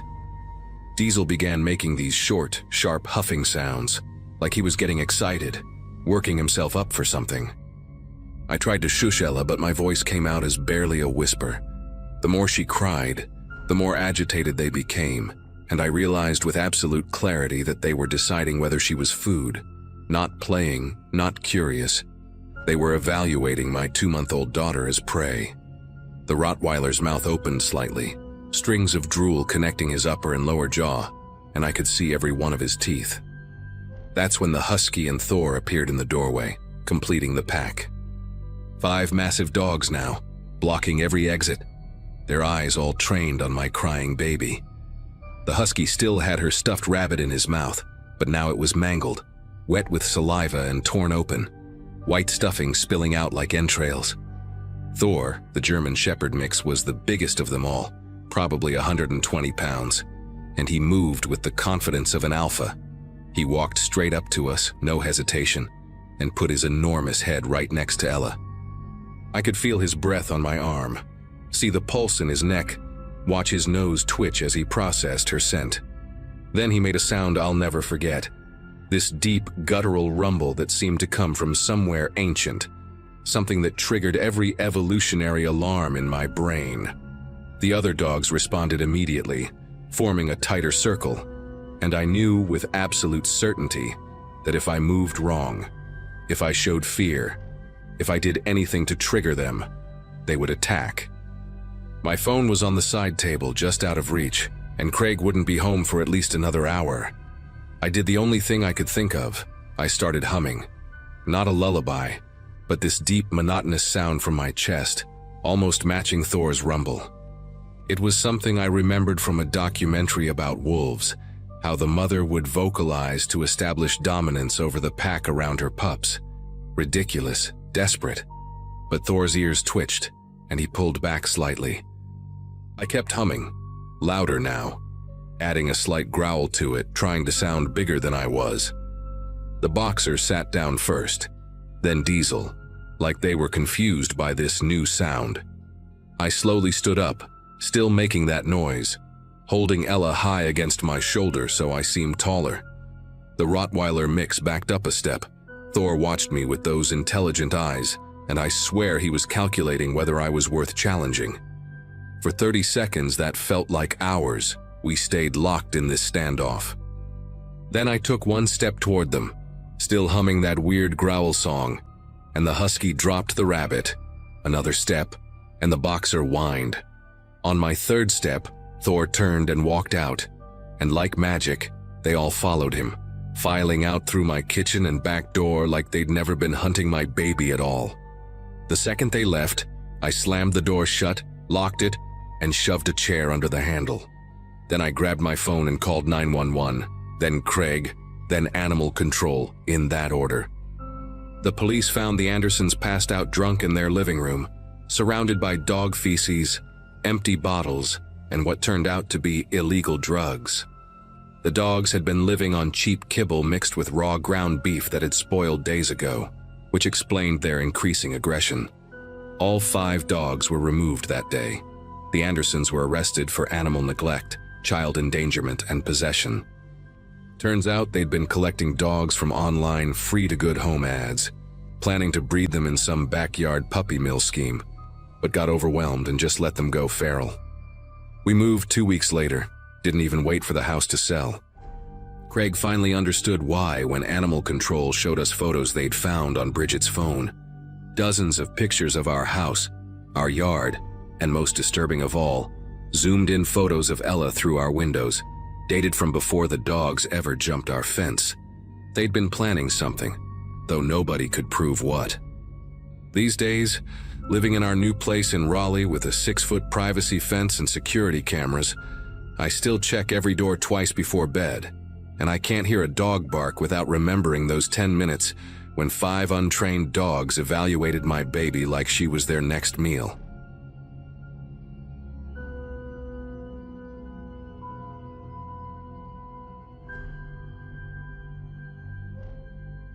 About 6 months ago, something happened that completely changed how I think about privacy and personal boundaries. I was 32 at that point, had just relocated to a quiet suburb outside Seattle for a new position as a software developer at a startup downtown. My new neighborhood was everything I'd hoped for after years of cramped apartment living. Mature oak trees lining every street, houses with actual yards and driveways, and this peaceful silence that made you forget downtown was only 20 minutes away. I'd been in my house maybe 2 weeks, still had moving boxes stacked against most walls, when Howard introduced himself. He lived in a faded yellow ranch-style house next door, probably mid-50s, always wearing these old polo shirts tucked into khaki shorts that sat too high on his waist. Our first meeting happened while I was struggling to haul a heavy dresser up my front steps alone. He materialized from nowhere, grabbed one end without asking permission, and helped me carry it inside like we'd planned it together. Howard had this peculiar way of smiling where his mouth would stretch impossibly wide, but his eyes remained completely motionless, like someone had taught him facial expressions from a diagram, but he'd never quite mastered making them look natural. After we positioned that dresser in my bedroom, he lingered on my porch for almost an hour, asking about my job, where I'd lived before, if I had family in Washington. Standard neighbor questions, except he'd lean uncomfortably close when I answered, tilting his head at odd angles like he was recording every syllable. He shared details about our street that nobody would typically notice, which houses had dogs, whose lawn sprinkler activated at what time, when garbage trucks made their rounds. His knowledge was encyclopedic but somehow unsettling. When I finally mentioned having a video conference for work, he stepped back immediately, that unnatural smile never faltering, and promised he'd stop by tomorrow to ensure I was settling in properly. I watched him walk to his house, and he turned around 3 times to wave, each time waiting until I waved back before taking another step. At first, Howard's helpfulness seemed like a blessing. Every morning around 7:30, just as I was leaving for work, he'd materialize on his porch with perfect timing, offering to grab my mail while I was gone, or reminding me about recycling day. He brought over a casserole dish one evening, said his late wife's recipe was too much for one person, and stood in my doorway describing each ingredient while I held that lukewarm dish, nodding politely. He fixed my gate latch without being asked, planted flowers along my fence because he thought it needed color, even started mowing a strip of my lawn when he did his own. Each favor came with that same rigid smile and an expectation that we'd chat afterward. He'd ask specific questions about my workday, knew which coffee shop I stopped at, commented on how late I'd gotten home. I figured he was just lonely and observant. Maybe watched the street from his window out of boredom. Retirement could do that to people, right? Everything shifted one Saturday morning when I decided to grab groceries early, hoping to avoid crowds. I'd barely pulled out of my driveway when I spotted Howard in my rearview mirror, walking briskly down the sidewalk in my direction. Coincidence, I thought, until I saw him again at the store, pushing his cart 2 aisles over, examining a box of cereal with intense concentration. When I moved to produce, he appeared minutes later by the bananas. When I went to check out, he joined the next line over with only 3 items in his cart: a single apple, a box of tissues, and breath mints. He waved enthusiastically when he noticed me, came over to comment on my food choices, actually picked up my package of chicken to check the expiration date. On my drive home, his car stayed exactly 3 vehicles behind mine. That night, while grilling dinner on my back deck, I heard him on his phone in his yard, and chills ran through my entire body when I heard him say my full name, middle name included, and describe what I was wearing, adding that I seemed to prefer blue shirts on weekends. I started paying closer attention after that phone call incident, and what I discovered made me genuinely afraid. Howard knew things he couldn't possibly know through normal observation. When I called in sick to work one day, he knocked on my door within an hour with homemade soup, mentioning he hoped my stomach bug would pass quickly. But I'd never said what was wrong, had only emailed my boss. He commented on a conference call I'd taken in my home office, specifically mentioning my coworker Jason's interesting accent. My windows had been closed, and I'd been wearing headphones. Once he asked if I'd enjoyed the Thai food I'd ordered the previous night, even describing the specific dishes I'd gotten, though the delivery driver had come to my back door at my request. He started leaving notes on my car windshield with observations. Noticed you were low on gas yesterday. There's a cheaper station on Riverside. Or, your left rear tire looks a bit low. I can help you with that. Each note included a smiley face drawn with disturbing precision, perfectly circular with symmetrical features. My breaking point came on a Sunday afternoon when I returned from visiting my brother across town. Howard was standing in my backyard, inside the fence, holding a measuring tape against my kitchen window. When he saw me, he didn't even flinch, just gave me that mechanical smile and explained he wanted to build me a bird feeder that would fit perfectly on my windowsill. Said he'd noticed I enjoyed watching the Cardinals during my morning coffee. I hadn't mentioned the Cardinals to anyone, had only stood at that window a few times. I asked him to leave, tried to keep my voice steady, but he just tilted his head and asked if I was feeling all right, mentioned that I'd been restless lately, that he'd heard me walking around at 2:47 a.m. the night before. He knew the exact time. He suggested maybe I needed more magnesium in my diet, even recommended a specific brand of supplements, said he'd noticed my shopping habits lacked proper nutrients. As he climbed back over my fence instead of using the gate, he mentioned he'd already ordered the wood for that bird feeder, that it would be a surprise for next weekend.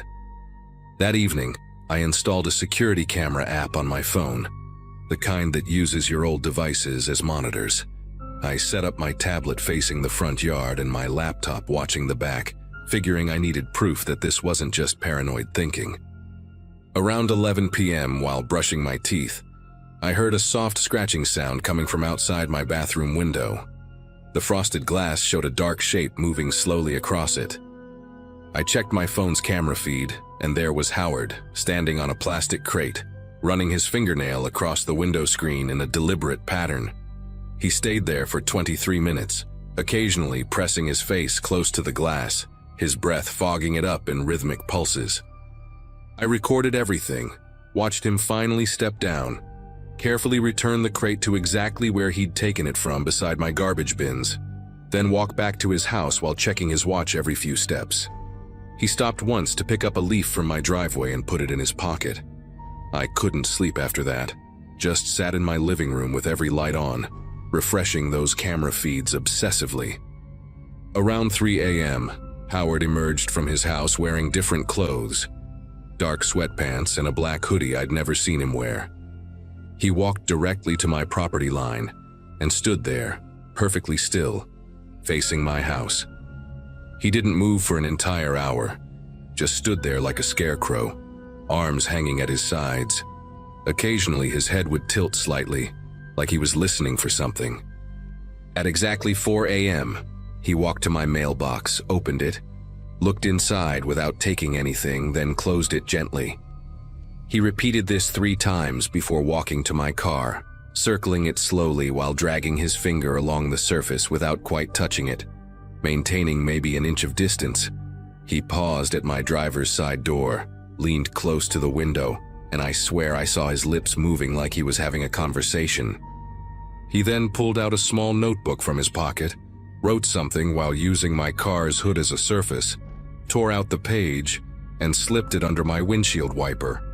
I waited until sunrise before going outside to retrieve that note, making sure Howard's car was gone first. He left every Monday at 6:15 a.m. sharp for what he'd once told me was his volunteer shift at the library. The paper was damp with morning dew, written in impossibly neat handwriting that looked almost printed. It read, "You forgot to take your vitamin D yesterday. Your kitchen light bulb will burn out in 3 days. You should call your mother, she misses you." My mother had passed away 2 years ago, something I'd never told anyone in the neighborhood. The vitamin D bottle was in my medicine cabinet, and I had indeed forgotten to take it yesterday, though I couldn't fathom how he'd know that. I went inside, locked every deadbolt, and called the police.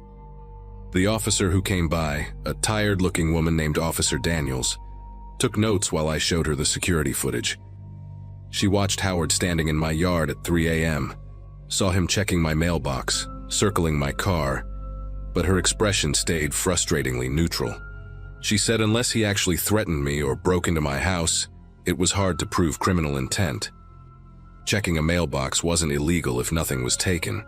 Standing in a yard could be explained away. She suggested I document everything and consider a restraining order, but warned me that neighbor disputes rarely went anywhere without concrete threats or violence.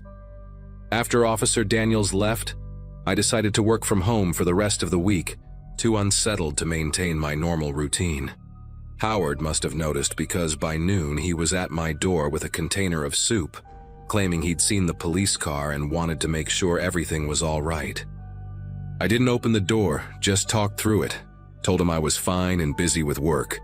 He stood there for 10 minutes, occasionally saying my name in this sing-song voice, mentioning that isolation wasn't healthy, that he'd noticed I hadn't eaten breakfast, that my garbage disposal had been running for exactly 12 seconds at 9:43 a.m.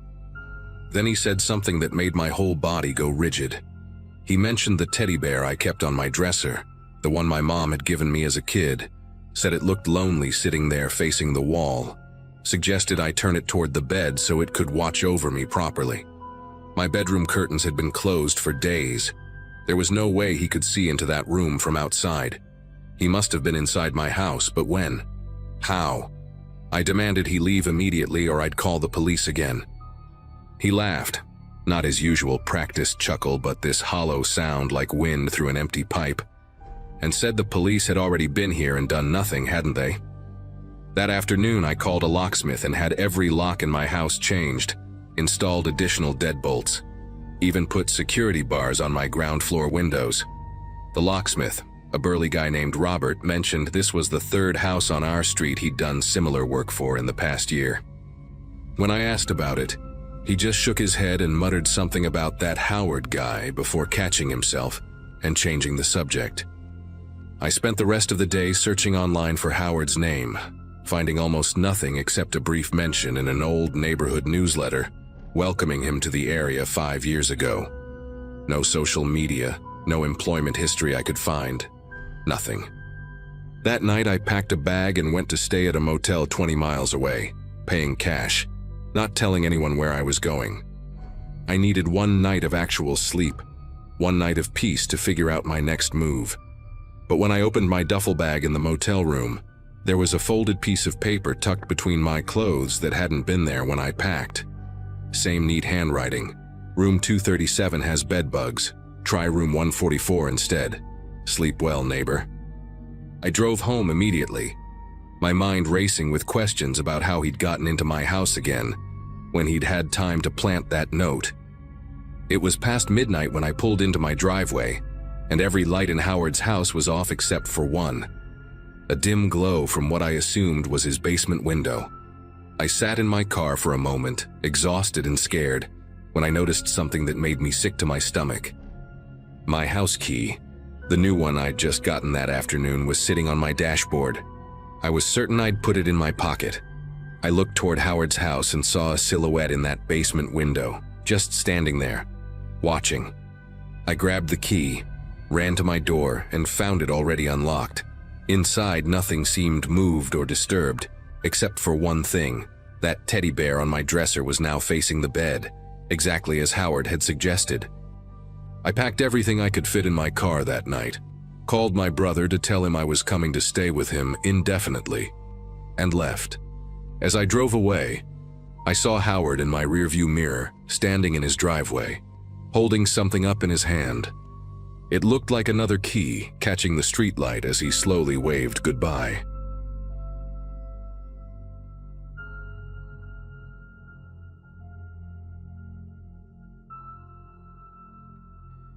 I remember pulling into that driveway for the very first time with a strange mix of relief and excitement. The house wasn't anything luxurious, just a modest single-level place sitting at the edge of a quiet road where the town gave way to stretches of farmland and patches of forest. After years of cramped apartments and noise from traffic outside our windows, my partner and I thought we'd finally found our version of peace. The wide sky, the sound of crickets at night, and the distant smell of hay all gave us this comforting illusion that life here would be calm, predictable, and safe. At first, the setting delivered exactly what we wanted. We unpacked slowly, spending evenings on the porch, sipping cheap wine and watching the sunset melt into the fields. The quiet was almost overwhelming, but in a good way. It felt like stepping into a forgotten rhythm of life. Even our dog Murphy seemed happier, sniffing the grass and running free in the yard. I convinced myself this move would finally ground us, that we'd built a safe bubble far from the constant noise and stress we'd been used to. But then, we started noticing things. It began with the neighbors across the field dragging rusted car frames into their yard. I told myself it was harmless. Maybe they were hobby mechanics. But soon the sound of engines roaring and metal clanging filled every morning and bled into the evenings. There was no pattern, no schedule. Sometimes at dawn, sometimes late at night, like they worked whenever they felt like it. The sound carried across the open land, echoing in a way that made it impossible to ignore, no matter how many windows we closed. The smell came next.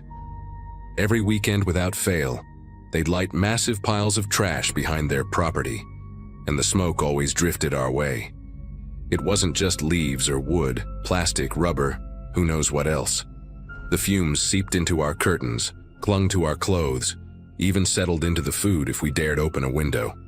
I remember standing in the kitchen one Saturday watching gray smoke curl through the light like it was alive, moving slow and deliberate until the entire room reeked of chemicals. That's when I started to realize this wasn't just going to be a minor inconvenience. This place we thought was peaceful was slowly turning hostile. It didn't stop with smoke and noise. Behind their property line stretched a patch of woods, and some nights we'd hear sudden bursts of gunfire. At first, I thought it was just hunters, but it wasn't hunting season. The shots came at strange hours, sometimes in the middle of the night, sharp cracks that rattled the windows. Murphy would bark and pace around, ears pinned back, and I'd lie there staring at the ceiling, counting the seconds between each echo, wondering what kind of neighbors thought it was normal to fire rifles in the dark with houses nearby. The longer we stayed, the more it felt like the neighborhood belonged to them and we were just intruders. Every time I stepped outside, they'd stop whatever they were doing and watch. Not a casual glance, but a fixed, lingering stare that followed me until I went back inside. It got to the point where I avoided the yard altogether, even though the whole reason we moved there was to finally have open space. My partner tried to brush it off. They're just eccentric, maybe they don't realize how much it bothers us. But I could see the unease in their face too, especially after the third or fourth fire burned late into the night, throwing orange light over the trees like a warning. One evening, I decided to confront them. I walked across the lot while they were tinkering with a rusted truck frame. The man, tall with a gray beard that looked more like steel wool, leaned on a wrench while the woman, short and wiry, smoked a cigarette that smelled harsher than anything I'd ever inhaled. I tried to keep my tone calm, asking if they could maybe keep the fires smaller, since the smoke always drifted inside our home. They just stared. The man spat on the ground. The woman let out a low laugh, and without saying a single word, they turned back to their work. The rejection felt deliberate, like they wanted me to understand we had no say here. After that, things escalated in subtle but unnerving ways. Our mailbox would get left open, rain soaking through the letters. Deep ruts appeared in the dirt path leading up to our driveway, as if someone had spun their tires on purpose. Once, when I came home late, I noticed a row of glass bottles lined neatly along the edge of our fence, catching the moonlight. By the next morning, they were gone. It was small stuff, never enough to prove anything, never enough to call the police, but each incident chipped away at whatever sense of safety we thought this place would give us. The breaking point came on a Sunday evening. We were inside eating dinner when the familiar haze of smoke began to seep through the kitchen window. I stepped outside to check, and this time the fire wasn't just trash. It looked like an entire heap of furniture, plastic chairs, and even tires.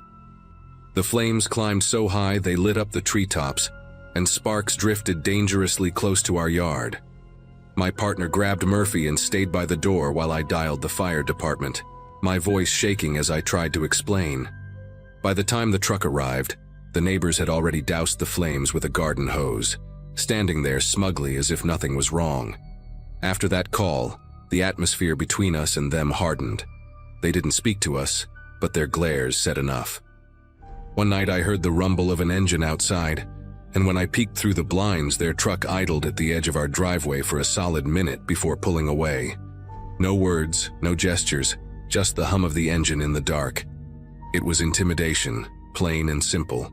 I realized then that this wasn't going to change, no matter how many calls I made or conversations I tried to have. We lasted 3 more months before packing up and leaving. Every night felt heavier than the last. Every sound outside a reminder that we weren't wanted there. The house itself had been perfect for us, but the land surrounding it felt poisoned by hostility. We sold it for less than we paid, just to get out quickly.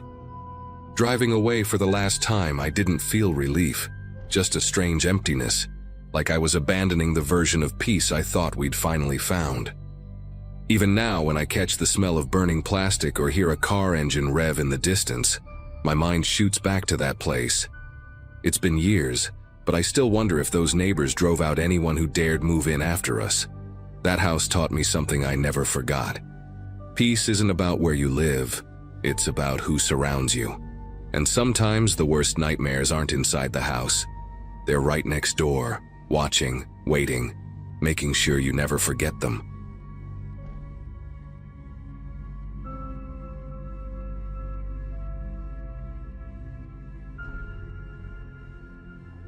That day sticks in my mind because it started with something so ordinary. I'd just gotten home from a long shift, carrying groceries up the narrow steps to my apartment. My new neighbor, a guy named Marcus, leaned against his truck and waved me over. He looked approachable enough, broad smile, sunburn on his nose, holding a couple of beers already sweating in his hand. He offered me one before I'd even set my bags down. Felt like the beginning of the kind of easy neighborly relationship you don't see much anymore. For the first few weeks, everything seemed fine. We'd chat outside in the evenings, him perched on the hood of his truck, me leaning against the railing with a cold drink. He told me he'd moved from a smaller town, said he was glad to finally have normal neighbors after dealing with idiots at his last place. I didn't think much of it. Everyone complains about neighbors at some point. I figured he just wanted a fresh start, and honestly, I was glad to have someone friendly next door. The first sign things weren't as smooth as I thought came after a minor disagreement. He'd asked if I could help him move a heavy piece of furniture late at night, and I told him I had work early the next morning. He gave me this blank stare, didn't argue, just walked back inside without another word. The next day, his attitude toward me felt different. He barely acknowledged me, just a nod that seemed forced. I brushed it off, thinking maybe I'd caught him in a bad mood. Then little things started piling up. His truck was suddenly parked so close to my car that I had to squeeze in through the passenger side just to get behind the wheel. Music blasted from his place at strange hours. Not every night, but enough to keep me on edge, like he wanted me to never feel completely comfortable at home. First, I wondered if I was overthinking it, but the pattern kept repeating, and I couldn't ignore it anymore. One night I came home around midnight and caught him standing right next to my car, staring at it like he was inspecting every inch. When he saw me, he didn't move right away. He just smirked and muttered something about people around here not respecting property. I asked him what he meant, but he just shook his head and walked back inside. The next morning, I noticed fresh scratches along the side of my car door. They weren't deep, but enough to be obvious. I couldn't prove it was him, yet it felt deliberate. Things escalated quickly after that. He started accusing me of petty things, leaving trash by his steps, letting packages sit too long in the hallway, even saying I borrowed tools from him and never returned them. None of it was true. Every time he confronted me, his voice carried this sharp edge, like he was daring me to argue. I tried to keep calm, telling him he must be mistaken, but he'd just shake his head like I was lying straight to his face. The shift from friendly neighbor to hostile stranger was so sudden it felt surreal. One afternoon, I pulled into the lot and found his truck parked practically against my bumper. I couldn't even back out without knocking into it. I knocked on his door to ask him to move it, and he opened it shirtless, blasting music so loud the walls vibrated. He leaned against the frame like he had all the time in the world, grinning at me while I struggled to raise my voice over the noise. "Guess you'll have to figure it out," he said before closing the door in my face. I ended up waiting almost an hour before he finally moved his truck. The worst moments were the confrontations outside. Twice he followed me as I walked toward my building, hurling accusations about things I hadn't done, his tone louder each time. The last time, he got close enough that I could smell beer on his breath, and for a second, I thought he might actually swing at me. My heart pounded so hard I could hear it in my ears, but I kept walking, refusing to give him the reaction he seemed to want. Still, the sense that he was pushing toward something dangerous never left me. After weeks of this tension, I started changing my routine just to avoid him. I'd leave earlier for work, come home later, sometimes circle the block until I was sure he wasn't outside. But one night, when I parked, he was already waiting. He leaned against his truck, arms crossed, the headlights casting his shadow long across the pavement. He said I'd been messing with his life, and that he knew what I was up to. His words didn't even make sense, but the way he said them, low and deliberate, made me feel like I was trapped in some feud I never agreed to. That was the moment I realized it wasn't going to stop on its own. The next morning, I spoke with the building manager, explaining everything. To my surprise, they admitted they'd had other complaints about him. Noise, intimidation, even threats. They told me to keep documenting incidents and promised to look into it. It wasn't exactly comforting, but it gave me a sliver of relief knowing I wasn't imagining how bad he'd gotten. A few days later, he was gone. His truck disappeared overnight, the blinds in his windows drawn tight. The manager said he'd broken his lease early. No explanation. I half expected him to come back for one last round, but he never did. Just like that, the constant pressure lifted.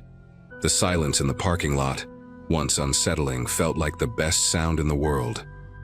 I could finally breathe again. Even now, I don't fully understand what triggered his shift from friendly to hostile. Part of me wonders if he was looking for a fight all along, waiting for an excuse. Another part thinks he carried baggage from wherever he lived before, and I just became the target. Either way, I'll never forget how quickly someone can change, and how dangerous it feels when your own home stops being a place of peace.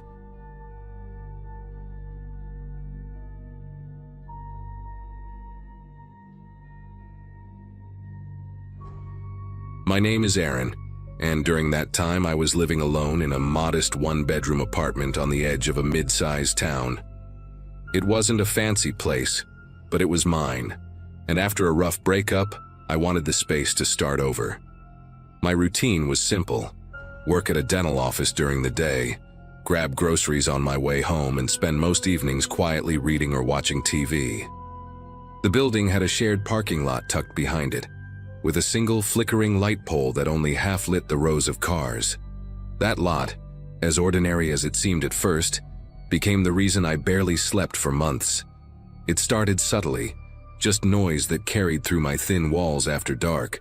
I'd hear bursts of laughter, the crack of beer cans opening, and the heavy bass of someone's music rattling from a car with its doors open. At first, I brushed it off as neighbors blowing off steam. Everyone has the right to unwind, and it wasn't my place to complain. But after a week or so, I noticed a pattern. It wasn't different groups, it was always the same cluster of men, and they always seemed to gather right near my car. I couldn't help checking through my blinds whenever their voices rose. 5, maybe 6 of them leaning against hoods, passing bottles, tossing cigarette butts onto the pavement. They weren't particularly young, late 20s to mid-30s, rough around the edges with worn hoodies, scuffed boots, and the kind of casual arrogance that comes from knowing no one's going to stop you. The detail that bothered me most was how often their attention landed on my silver Corolla. It wasn't anything special, but more than once I caught them leaning on it like it was theirs, boots scraping the paint, one of them even spitting on the ground inches from the tires. The first time they noticed me watching, it was like a switch flipped. I'd only pulled the blinds back an inch, but one of them, tall, shaved head, a tattoo curling down his neck, tilted his chin up and smirked directly at my window. He said something I couldn't make out, but it made the others laugh in unison, their voices carrying too clearly through the still night. After that, the mockery became part of their routine. Every time I peeked out, they'd exaggerate gestures, point at my window, or shout things just loud enough for me to catch my name or the word princess. It was no longer just noise, it was aimed, and it was aimed at me. I started parking in different spots, hoping they wouldn't notice, but no matter where I left my car, they gravitated toward it. Sometimes they leaned their weight against the doors, leaving faint smudges on the windows, or tapped beer bottles on the trunk like it was their personal table. The thought of confronting them crossed my mind more than once, but I knew it wouldn't go anywhere. I was one woman against a group of men who thrived on being intimidating. Instead, I pretended I didn't notice, though inside it ate at me every night. The nights got louder and the jokes got sharper. One evening, while I was brushing my teeth, I heard my own last name shouted across the lot, like it was the punchline of some cruel joke. They shouldn't have known it, and the fact they did made me grip the sink so tight my knuckles went white. My mail had my name on it, sure, but it was in a locked box. That meant they'd either seen me bringing something inside or gone out of their way to find it. Either possibility was enough to make my chest tighten. From then on, I lived in a state of constant alert. I kept the TV on low at night, just so I could track when their laughter drifted closer. My blinds stayed closed, though sometimes I pressed my ear against the cool glass, straining to hear what they were saying. The sound of their boots crunching gravel, bottles clinking, and someone kicking at a bumper became the background noise of my evenings. I hated how small it made me feel, pacing around my own apartment while strangers claimed the space outside like it belonged to them. One night, I heard a different sound, a deliberate slow drag across my car's hood. Metal on metal, sharp and high. My heart thudded as I realized they were scraping something against the paint. I didn't dare look, but the next morning the proof was there. A jagged line running across the front, deep enough that no amount of washing would hide it. I stood in the lot with my keys in hand, staring at the scar on my car, while one of the men lounged on a nearby bumper, watching me with a lazy, knowing expression. He didn't say a word, and that silence was worse than anything he could have shouted. I started dreading the walk from my apartment door to the car. Even in daylight, I felt their eyes on me. One of them would always nudge another when I passed, muttering under his breath with a grin that made my pulse race. I called the landlord, but his response was a flat, "Not much I can do, it's a shared lot." That sentence alone left me feeling abandoned, like I had no backup in a place that was supposed to be my home. I considered breaking the lease, but moving costs weren't an option for me then. The turning point came late on a Friday night. Their voices were louder than usual, echoing up the stairwell into my living room. Then came 3 sharp bangs, not on a car, but on my own front door. My breath caught in my throat as the knocks repeated.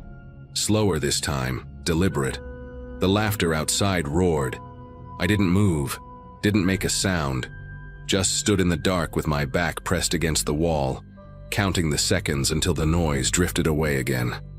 When I finally dared to peek through the peephole, no one was there, just the dim glow from the parking lot.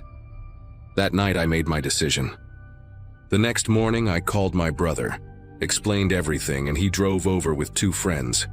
We spent the entire day hauling boxes into a rented truck.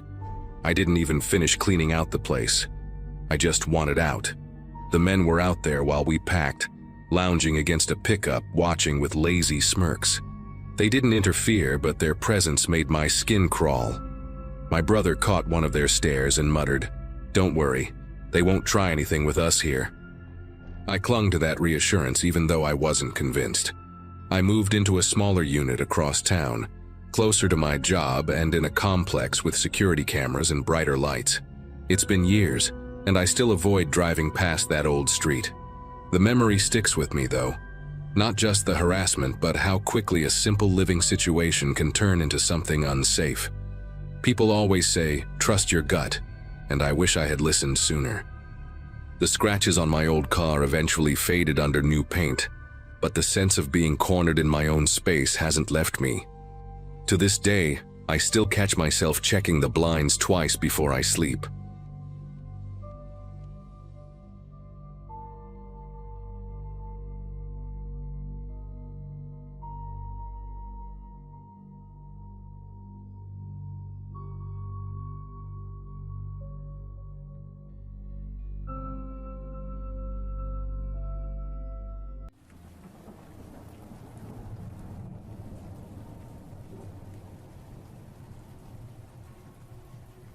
A couple of years ago, I was asked to watch a friend's house because they have a cat. I live about 15 minutes outside of the city, but my friends live another 20 minutes even farther out. It's my friend and his wife, and they have this house that's like way out in the wilderness. I'm not sure why they live in such an isolated spot, but they like it. When you go up that way, it very quickly changes from city landscape to rural. I had been to their house several times before, so I knew their cat, and I knew the overall layout of the place and stuff. It's got a really big yard, which is nice, and they have people over a good amount, so I guess that's one of the good appeals. But there's a ton of woods, and the driveway is super long and narrow. Anyways, they were going out of town for a couple of days and asked me to stay in their house. I told them that I could, and I had to take care of the cat and then water the plants that they had as well. Overall, it was pretty easy, and the cat had a litter box, so it wasn't like a dog where I would need to let it outside. I just had to feed it and make sure that it was behaving and that sort of stuff. So I drove up there and met my friends, and then they left. They gave me a key, and I was going to be living in their house for the next few days. It felt way out there. The driveway itself is very long, like I mentioned, and you can hardly see the street from the front window. The home is also kind of up on a hill. The nearest neighbor is down the street a good ways, so it feels very private. Also, their backyard is massive, but it's totally surrounded by woods. There's a clearing of maybe the size of an acre where they have mowed grass in the backyard by the house, but then it's just dense woods in almost all angles. I know that they own a good amount of woods going straight back, but I'm not sure exactly how far. The woods appeared to just keep going and going. So after they left, I hung out until it was time to feed the cat, and then did so. Overall, the cat was behaving pretty well to start out. He was like most cats though, a little bit unpredictable at times. So when it got to be a little bit later, I decided to get some food. I didn't want to eat my friend's food, and I'm not good at cooking at all, so I was going to leave the house and then drive to the nearest town to see what was there as far as food. However, the sneaky cat for some reason decided to run out behind me. I hadn't even noticed it, and as soon as I opened the door to exit the house, the cat ran right past my feet. He left the house and then darted out into the backyard. Now, I knew that he was not an outside cat, so I began to panic. He was not supposed to go outside, and I was responsible for him. By now, it was completely dark out too, but thankfully the cat is mostly white, so he's easy to see in the dark.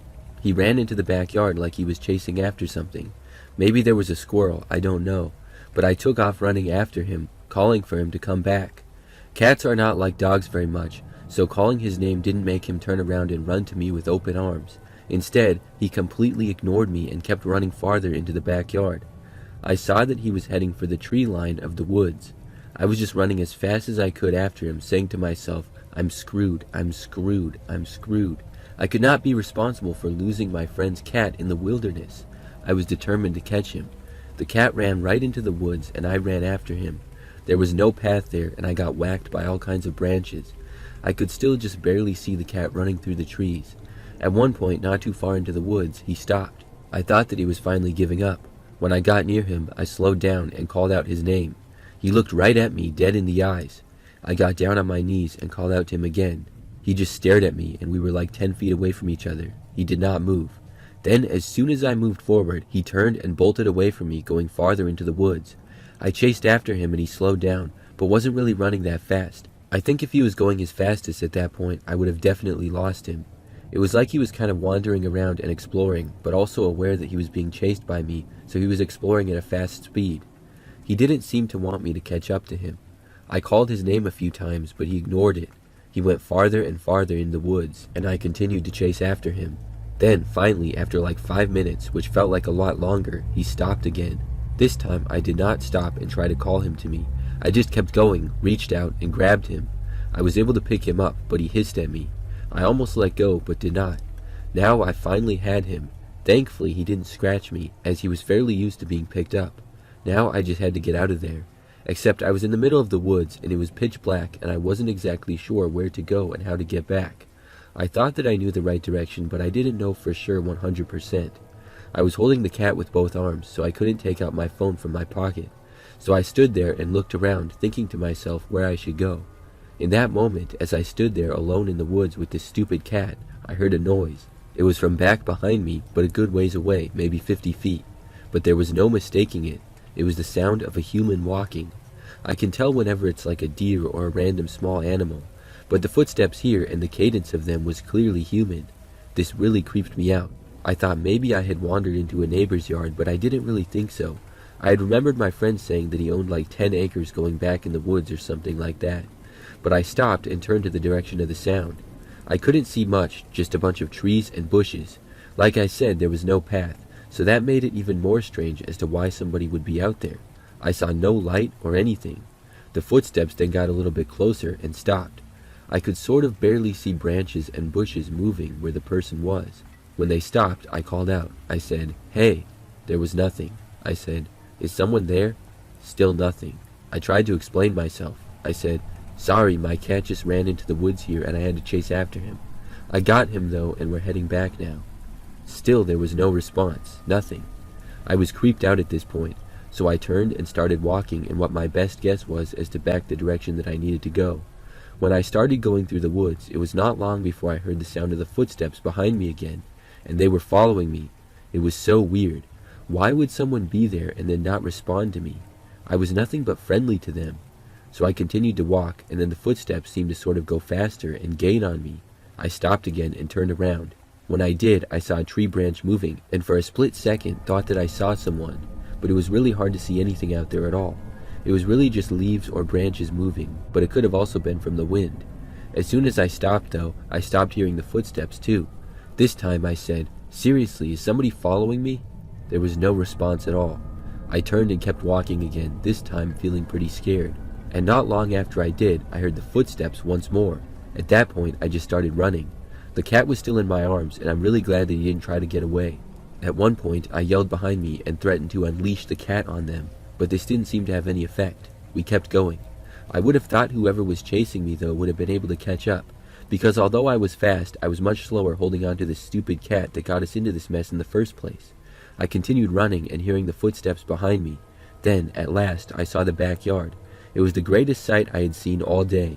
I ran even faster and then finally made it out of the woods. I ran to the back door to the house, got inside, and then locked it behind me. The cat was now back in the house, and we were both safe. I let out a huge sigh of relief. But then I went to the back window which looked out to the yard, and I turned on the light back there. When I did, I just barely saw what looked like a man standing on the edge of the woods.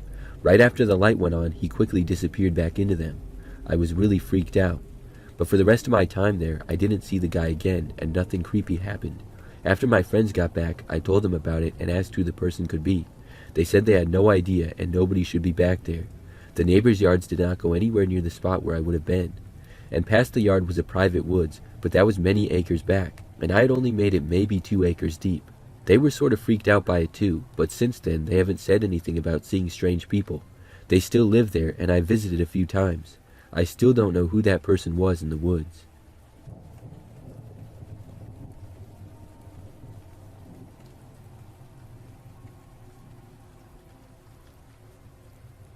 I love the outdoors, and I go on lots of hikes and camping trips.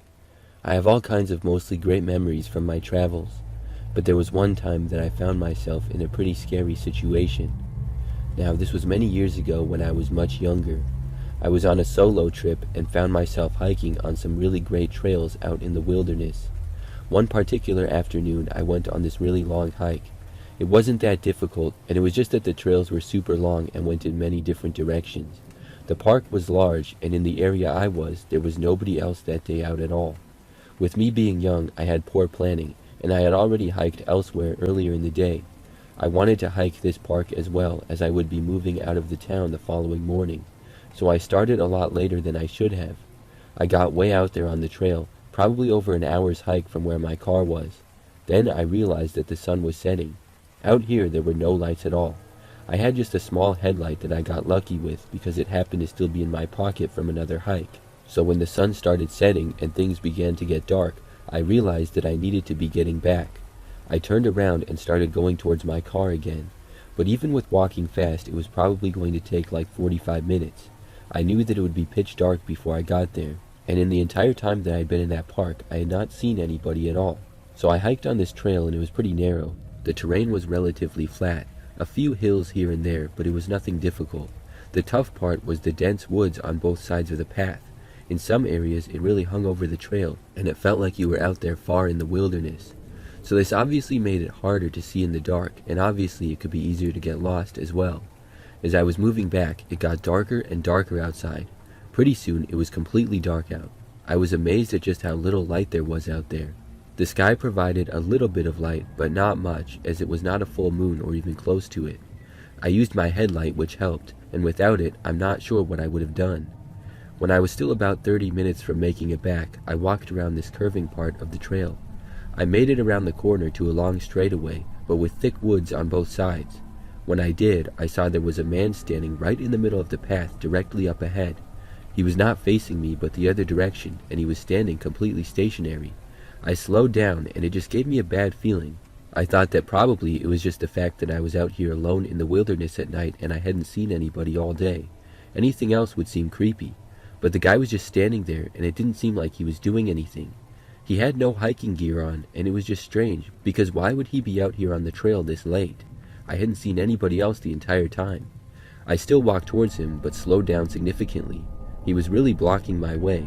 Then he slowly turned around and faced me. I was prepared to say something like a friendly greeting, but as soon as he turned around, he had the creepiest grin on his face that I've ever seen.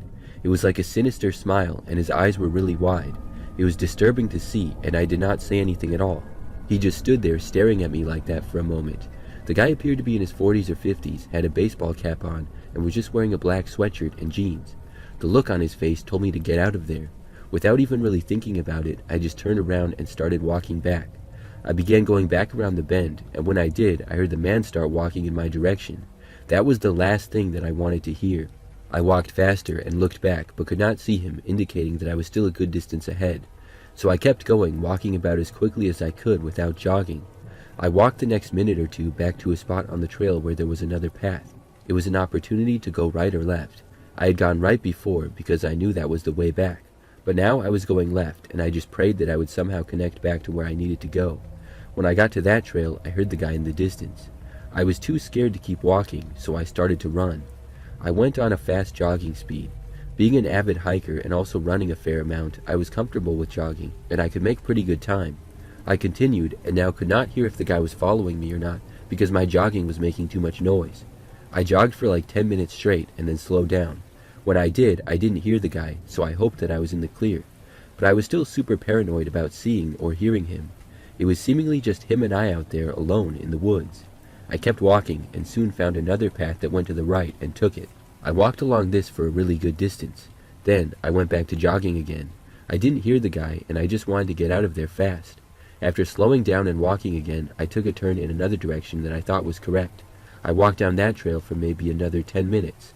Then, finally, I saw that I was back. I had reached the parking lot just where my car was, all by itself. I left and got out of there. I'm not sure where the man came from or what he was doing out there, but seeing him look at me with that creepy smile was a really scary moment, and I'm glad that I got out of there.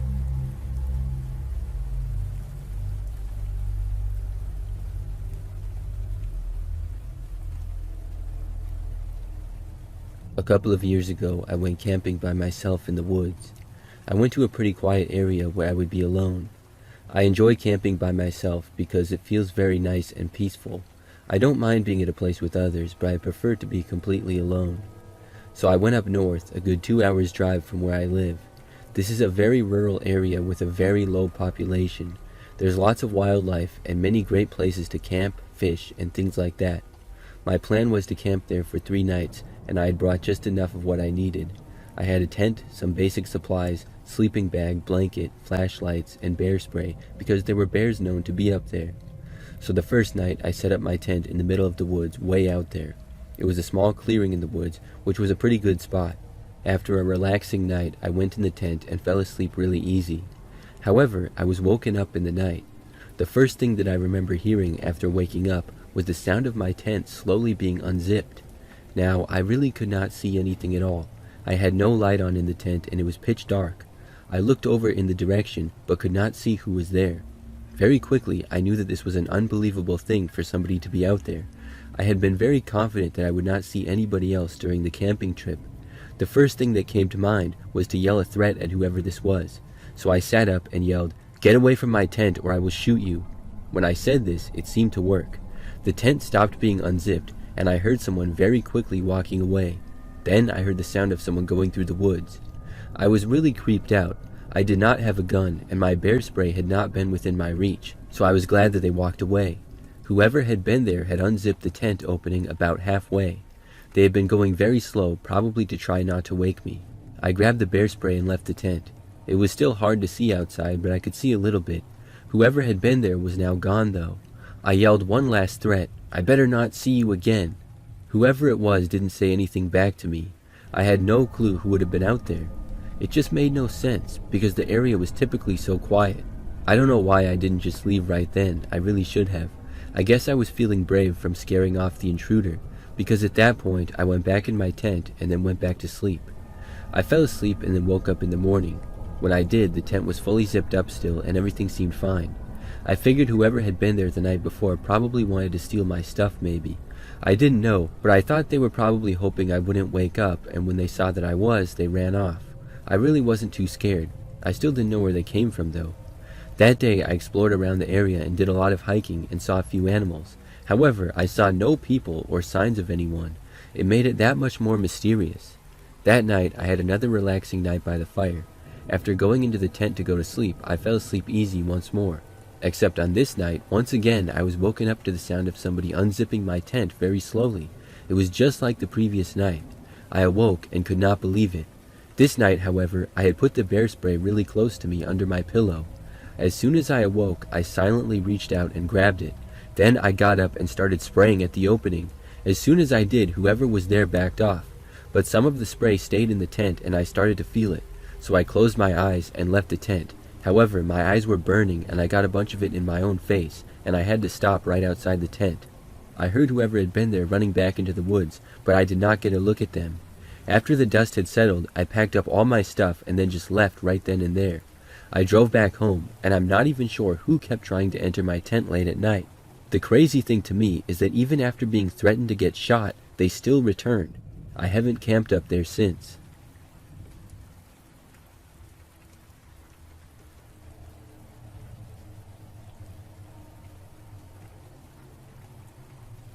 I was driving back home one night. I was returning from a job for work, which was kind of far away. I used to travel around a little bit in the area. Sometimes I would go as far as like 5 hours away. On this night, though, I had been about 3 hours from home. I left at night, and so I knew that I would be getting back super late. However, about an hour into the drive, I was what looked like in the middle of nowhere.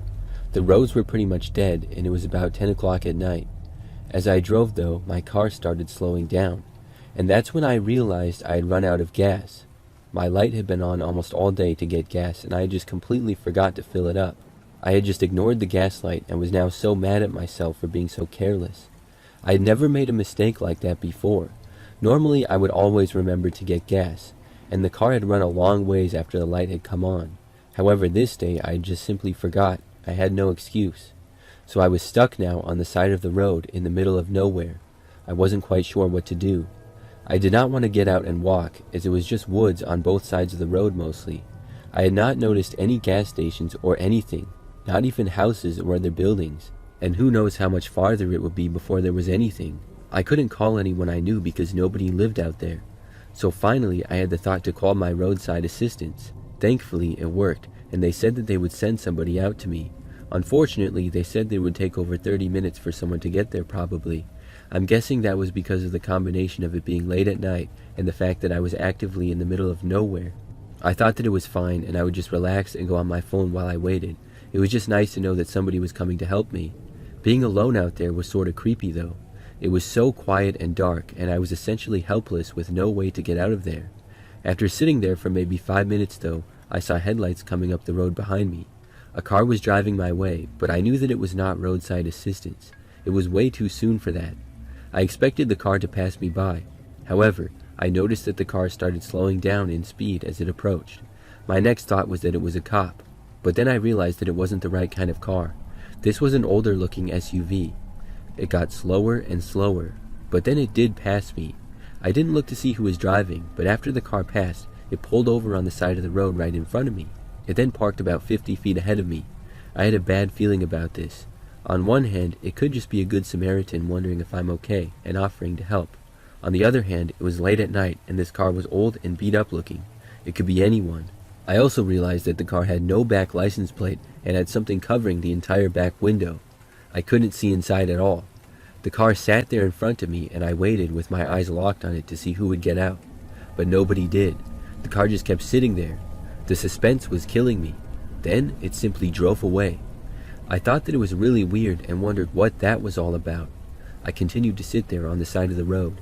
For the next 15 minutes maybe, there was nothing. In that time span, I think 2 cars drove by, and each time I was nervous, but they always just kept going down the road. Then I saw a car coming from the other direction. I realized when it got closer that it was the same creepy SUV. This was not good. The SUV once more slowed down. Then, before reaching my vehicle, it made a sharp U-turn. It then pulled over to the side of the road in front of me again. I was still super creeped out by it.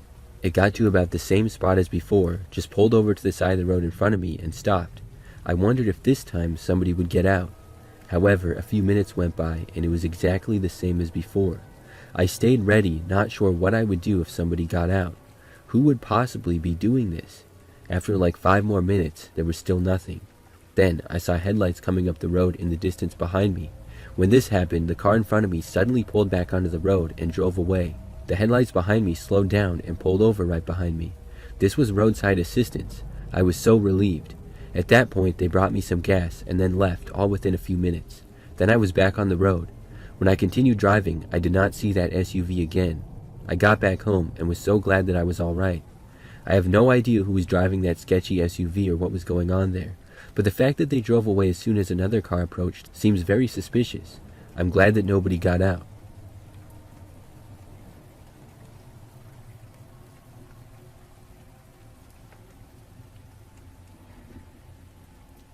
A couple of years ago, I went on a camping trip with my husband and our small dog. We have a smaller sized RV that we like to drive around in. So we were going camping for the weekend and drove a few hours to a campsite. This one was very quiet. It was small and there were no other RVs in the lot and we didn't see anyone else around, which was nice. The campsite itself was not quite that popular and it was usually pretty quiet. We got to a secluded spot and took the dog out and walked around some nearby trails. Then we went back and hung out by the RV before going in for the night. We went to bed, but my husband fell asleep before I did.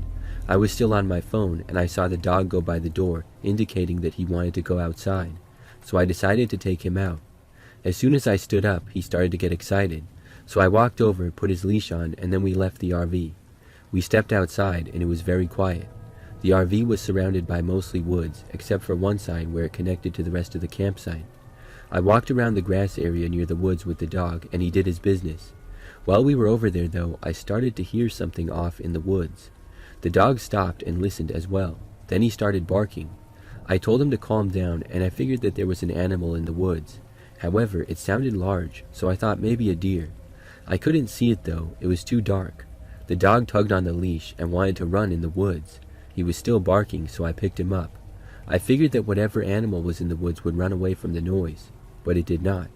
In fact, I started to hear the noises in the woods coming closer, and then I realized that the footsteps sounded like a person and not an animal. It was really weird as to why somebody would be in these woods at this time of night. I didn't know why. I quickly walked away and then went back inside our RV. I figured that maybe somebody camping nearby had wandered out there, but we hadn't seen anyone, and that was just a really strange place to be. All the windows in our RV were covered, but but I went to the front windshield, which was in the direction of where we had been. I pulled back the cover a little bit and looked. When I did, at first I saw nothing. I was very carefully peeking out of the corner. Then I saw someone emerge from the woods. It was a man. I quickly covered the window back up and moved away from there. I went back into the main area of the RV and headed to the bedroom. Before I got there, though, I heard what sounded like somebody walking up to the door. Then I heard them try to open it. This guy was trying to just walk into our RV. Moments later, he tried the front passenger's door up front. Thankfully, all the doors were locked. I went over and woke up my husband. He got up, and by the time he got outside, the guy was gone.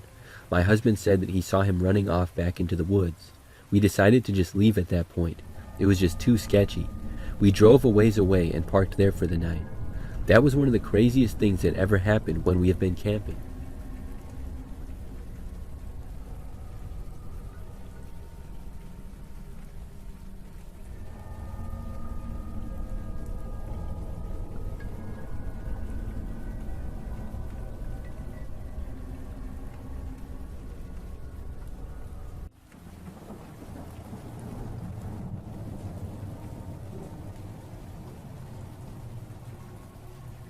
This is something that happened back in the 1990s when I was a kid.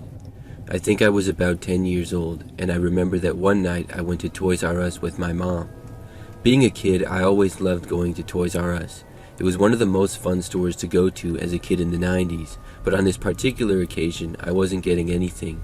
It was my younger cousin's birthday party that weekend, so we were going to get her a present. I don't remember why, but my mom left to go there at night. It was after dark, but I don't recall the exact time. Anyways, when she said she was going, I asked to go with because I always wanted to look at the video games there. It was in the winter time and very cold out, so I remember that I put on my big winter coat and then we left. So we arrived at Toys R Us, and I recall that the store was not very busy. After making it inside, my mom was going to look around for something for my cousin. I knew she would go over to the girls' toys, so I told her that I would catch up with her in a bit and I wanted to look at the video games. My mom said that was fine. Almost every store that we went to that sold video games, I would go over there. Like Target or Walmart, I would play the video games while my mom shopped. So I walked over to the video games section, which was on the left side of the store, and my mom went to the right. I got over there and started looking around. I was looking at the PlayStation and Nintendo 64 games.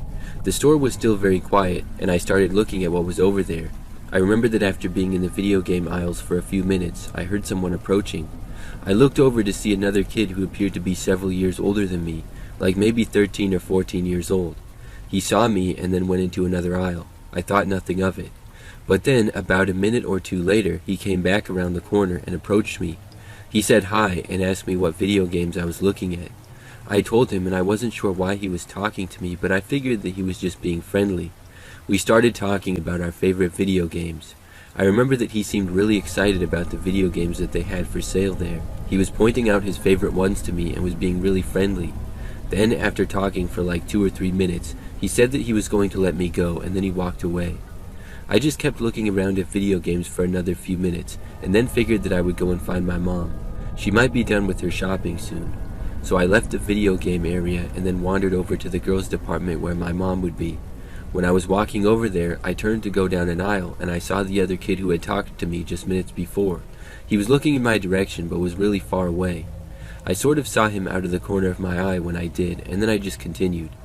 I soon located my mom, who was finalizing which thing to get for my cousin. I went over and stood by her, waiting for her to finish shopping. A few minutes into that, and I soon saw that kid again walking by. He didn't seem to be at the store with anybody else. I found it a little bit odd that I kept seeing him, because he walked by again a few minutes later. Pretty soon my mom had finished her shopping. We headed up to the front of the store to check out. As we were checking out, I saw that kid yet again, now walking around past the checkouts. He kind of seemed to be just wandering the store. I didn't really think too much of it though, but I remember that he didn't seem to have anything with him either. After my mom finished checking out, we left the store. We were in the parking lot walking to the car when out of nowhere I heard someone approaching quickly right behind me. I turned around and looked back to see that same kid right there. He was literally right behind me, and I was really confused. He just seemed weird to me. He then stood there for a moment before saying that he saw I was leaving and just wanted to say bye. I was just like, okay, bye. I might have been a 10-year-old kid, but I knew that he was acting strange. Then he walked closer and grabbed at the hood of my coat. I also was wearing a winter hat, I remember. When he grabbed at my hood, I remember that I felt there was something in it, and then he put the hood over my head. When he did, I felt him take whatever was in my hood out of it. I had no idea what was going on. He then said, "It's cold out, I'm just helping him out," as he looked over at my mom. He then quickly moved away, except I saw that he now had a video game in his hand. It looked like a Nintendo 64 game. Then he started walking away really fast, and that's when I realized that the video game had been in the hood of my coat, and I had no idea. My mom and I watched as the kid now jogged out of the parking lot to a nearby sidewalk. I realized that he had used me to shoplift. When we were looking at the video games, he must have put the game in the hood of my coat without me noticing. Then I simply walked out of the store with it, and he had been keeping tabs on me. It was impossible to see the game inside my hood because my coat was so big. All he had to do was get it from me after I left and then run away. I told my mom this, and she went back inside the store with me and reported it. Then we left. I'm not sure what happened after that. I'm guessing they never caught the kid. It's still something crazy that I will remember from time to time. Sometimes I wonder if that kid went on to be a famous bank robber or something like that. I hope not, and I hope that he stopped stealing.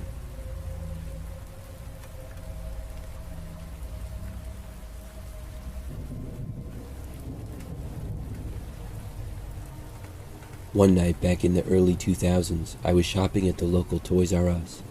I was looking for a gift for my son's birthday. This Toys R Us I had been to many times before. It was only a few miles from our house where my husband and son were. So I got to the store and started looking around. It was not hard to find stuff that my son liked at Toys R Us. I easily found 2 or 3 gifts for him pretty quick, and I was continuing to look around. During that time, I remember that I was in an aisle sort of in the middle of the store, but it was a smaller aisle. The store was also very quiet by now with it being nighttime. Only a few other shoppers were scattered around here and there. So as I looked around in the aisle, I heard quiet footsteps and then looked over. When I did, I saw this man walk into the aisle that I was in. He was wearing this really creepy old man mask, the kind that goes over your entire head, and it looks super realistic. As soon as I saw it, it made me jump back because of how disturbing it looked. The guy entered the aisle and then just looked at me. I told him, "You scared me." He had no reaction at all. He just stood there. Then, after a few seconds, he just walked away out of the aisle. It was a really weird thing to see, and it made my skin crawl. I tried my best to just forget about the guy and continue with my shopping. After a few minutes, I mostly was able to. I was in another part of the store, and then I turned and went down this other aisle. It was one that went towards one of the back walls of the store near the corner. As soon as I turned into the aisle, I noticed the man again. He was standing with his back to the wall at the very end and facing me. He was just standing there, not moving, and staring in my direction, still wearing that creepy mask. This caused me to instantly turn around and walk away. I moved to another part of the store, and at that point, I honestly considered just leaving. But over the next few minutes, I didn't see the guy, and I was able to find some things in another part of the store. I would say that I stayed inside the Toys R Us for maybe 10 more minutes or so, and then I decided to leave. I went to the front and checked out. I got my son a few gifts, and then left the store and went to my car. However, when I got inside my car in the parking lot, before leaving, I surprisingly noticed that man again. There was another car parked in a different parking space across from me, but kind of far away. I'm not good with estimating distance, but it was probably like 100 feet away from me and a little to the left. There were not many cars out in the parking lot anymore, so that made it easier to spot him. Plus, his car was facing the direction of mine. It was a smaller car that was a sedan that he was in, and the man was sitting in the driver's seat still wearing the mask, which surprised me. It gave me a bad feeling, because he was just sitting there not really doing anything. I was hoping that he would leave. But then I decided to leave, because obviously I wanted to get out of there now. So I backed up my car and then went to drive off. Except as soon as I started moving forward, I noticed his car pulling out of the parking space. This instantly gave me a bad feeling. Of course I had thoughts that he was following me. He already had creeped me out multiple times that night. I didn't know who he really was or what kind of intentions he really had. I pulled up to the stop sign at the end of the parking lot, still seeing him driving through the lot now. I then merged onto the quiet road that went past the Toys R Us. Most roads were not very busy at this hour. After I started going down that road, I looked back to see what the man would do. He completely blew through the stop sign and turned into the direction that I was going. It wasn't more than 30 seconds later, and he was right behind me. I thought that he must be following me now. When it came time for me to turn to another road, I took the turn, and the guy behind me did as well. I was still driving home at this point, but knew that I couldn't continue going there with that masked man following me. I didn't want him to know where I lived. So after going down that road for a ways and realizing that the man was not going to give up, I took an exit. I then drove down that road and then crossed the highway and went back on it going the opposite direction. For some reason, my only thought was to head back to the Toys R Us. I'm not really sure why, but that's what it was. The creepy man following me also did all the turns that I did and was still behind me. So I drove down that road, took an exit, and then came up to the Toys R Us again. Soon I made the turn back into the parking lot. I would feel slightly safer in the store knowing that there were at least a few other people around. I parked in the closest available parking spot to the doors, and then the man drove a ways down and went to park not right next to me, but still pretty close by. I got out of my car and then quickly started walking for the door. I thought that the man might get out of his car too, but he did not. When I had made it almost to the entrance, surprisingly, I saw his car move from the parking space that he was in and start to drive away. When I got inside the store, I kept watching from just inside. He left the parking lot entirely. This made me feel better, but I still went over and reported him. I told an employee of Toys R Us what was going on, and then I left the store again. He was gone still. I got into my car and then very carefully drove home. Thankfully, the guy never showed up again. I was worried that he might show up at my house or something, but he did not. I'm not sure if he really had bad intentions or if he was just trying to scare people, but I think the fact that he followed me for so long when I was driving home is more than just trying to be scary. He probably figured that if I was reporting him to the Toys R Us, the cops might get called or a manager might come out. Either way, I'm glad that he left.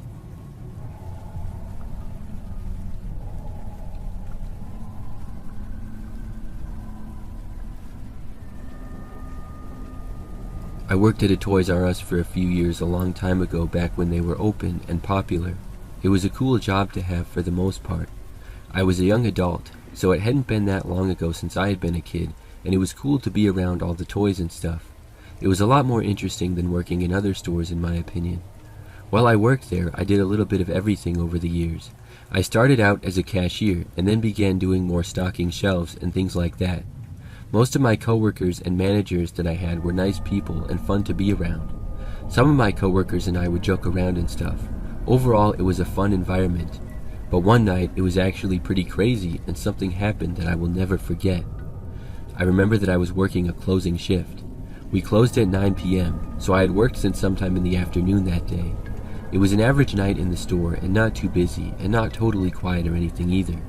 So we closed at 9 o'clock, and by that time it was me and two other coworkers.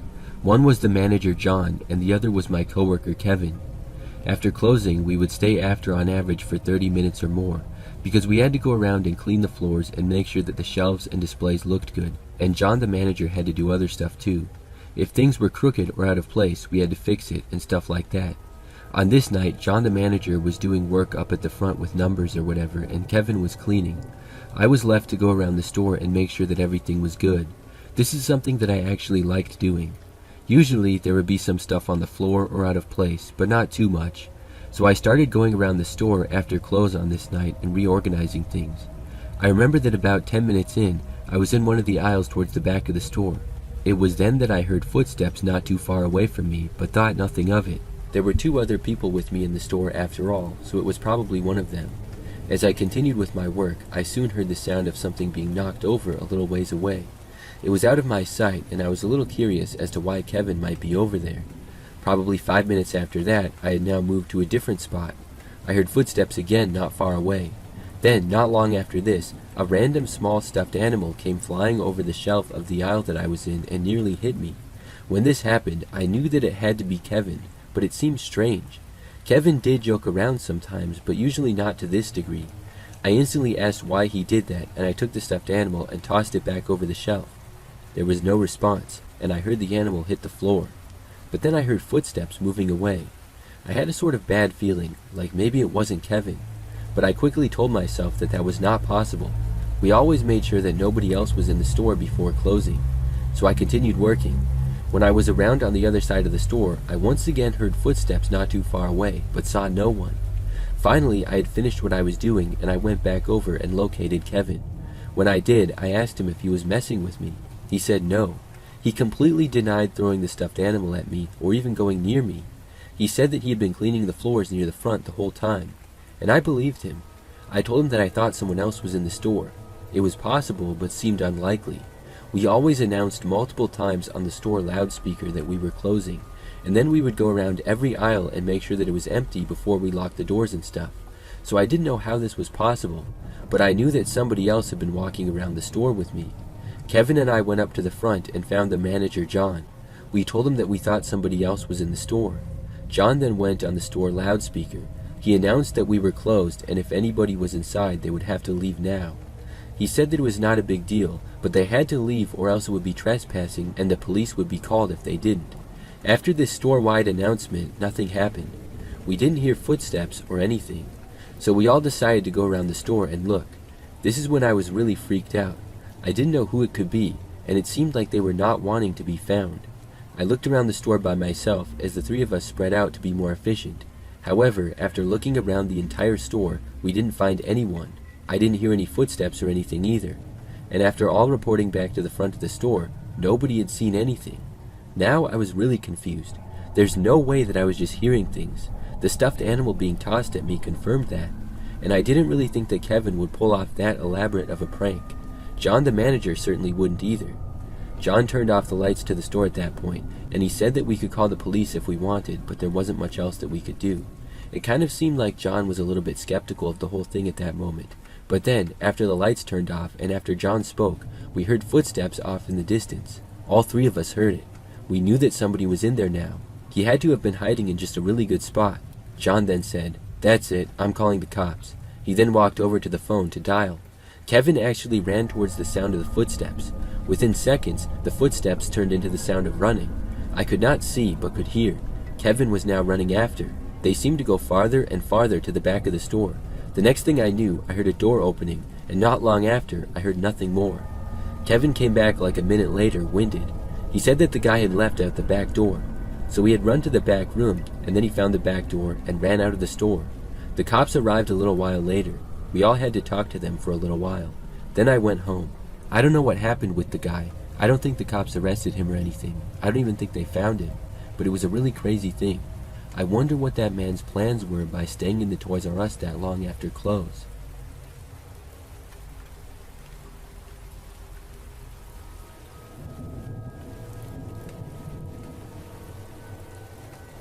This happened back in the spring of 1998 when I was 8 years old. It was a great Saturday. I remember I woke up, watched cartoons on the TV, and had breakfast. It was a sunny day, and I obviously didn't have to go to school. Saturday was always my favorite day of the week. I don't remember why, but my dad then took me to Toys R Us that morning. Now, I don't remember a whole lot from when we were in the store that morning. I just recall walking around the store and being in there for a little while, and I know that I got something, but I don't remember what. Other people were there, obviously, and we were at the store for maybe 20 minutes. We left and went back home, and I remember that later that day, my parents, brother, and I went to the park. It was this pretty large park that was in our neighborhood, less than a mile away probably. It was surrounded by roads on all four sides, but it was very large. We went to this one field that was sort of on the end, and we were the only ones there at that particular time in that area. As I was outside, not too long after being at the park, I remember noticing a woman there. She was in a car that had parked on the side of the road really far away, but it was parked parallel right next to the park. Some other cars had parked nearby as well. But at this car, a woman got out and started standing right next to her car. I recognized her because I remembered that she had been inside the Toys R Us, so it was weird to see her here now as well. My parents did not notice, and I seemed to be the only one, and she was really far away. But a few minutes later, I saw that she was still there. She was just standing kind of next to her car and seemingly watching me. I mean, she was looking in my direction and not really doing anything else, but I didn't have that clear of a look at her because the park had various trees and benches and stuff. Plus, she was super far away. Every so often, I would look over and she would still be there. I had no idea what else she could be doing. My brother and I were really the only people in that particular area. There were a few other people in other places of the park, but she wasn't looking at them. Still, it was no reason to panic or anything. I didn't know why she was there, but overall it didn't seem like that big of a deal to me. More of just an interesting thing.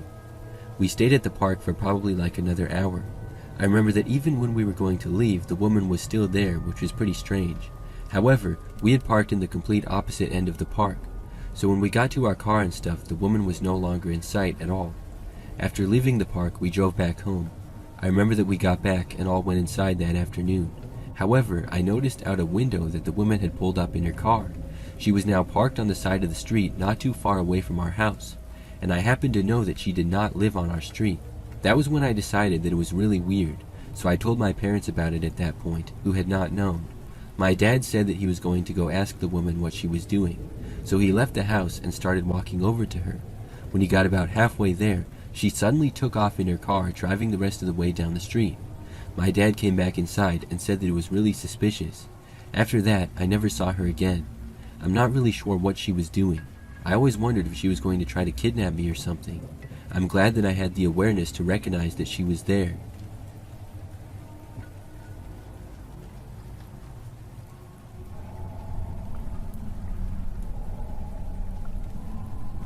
This is something really crazy that happened to me when I was a high school senior.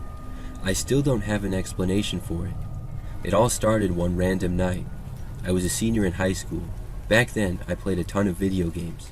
I really didn't have a whole lot of friends or do a whole lot of social stuff.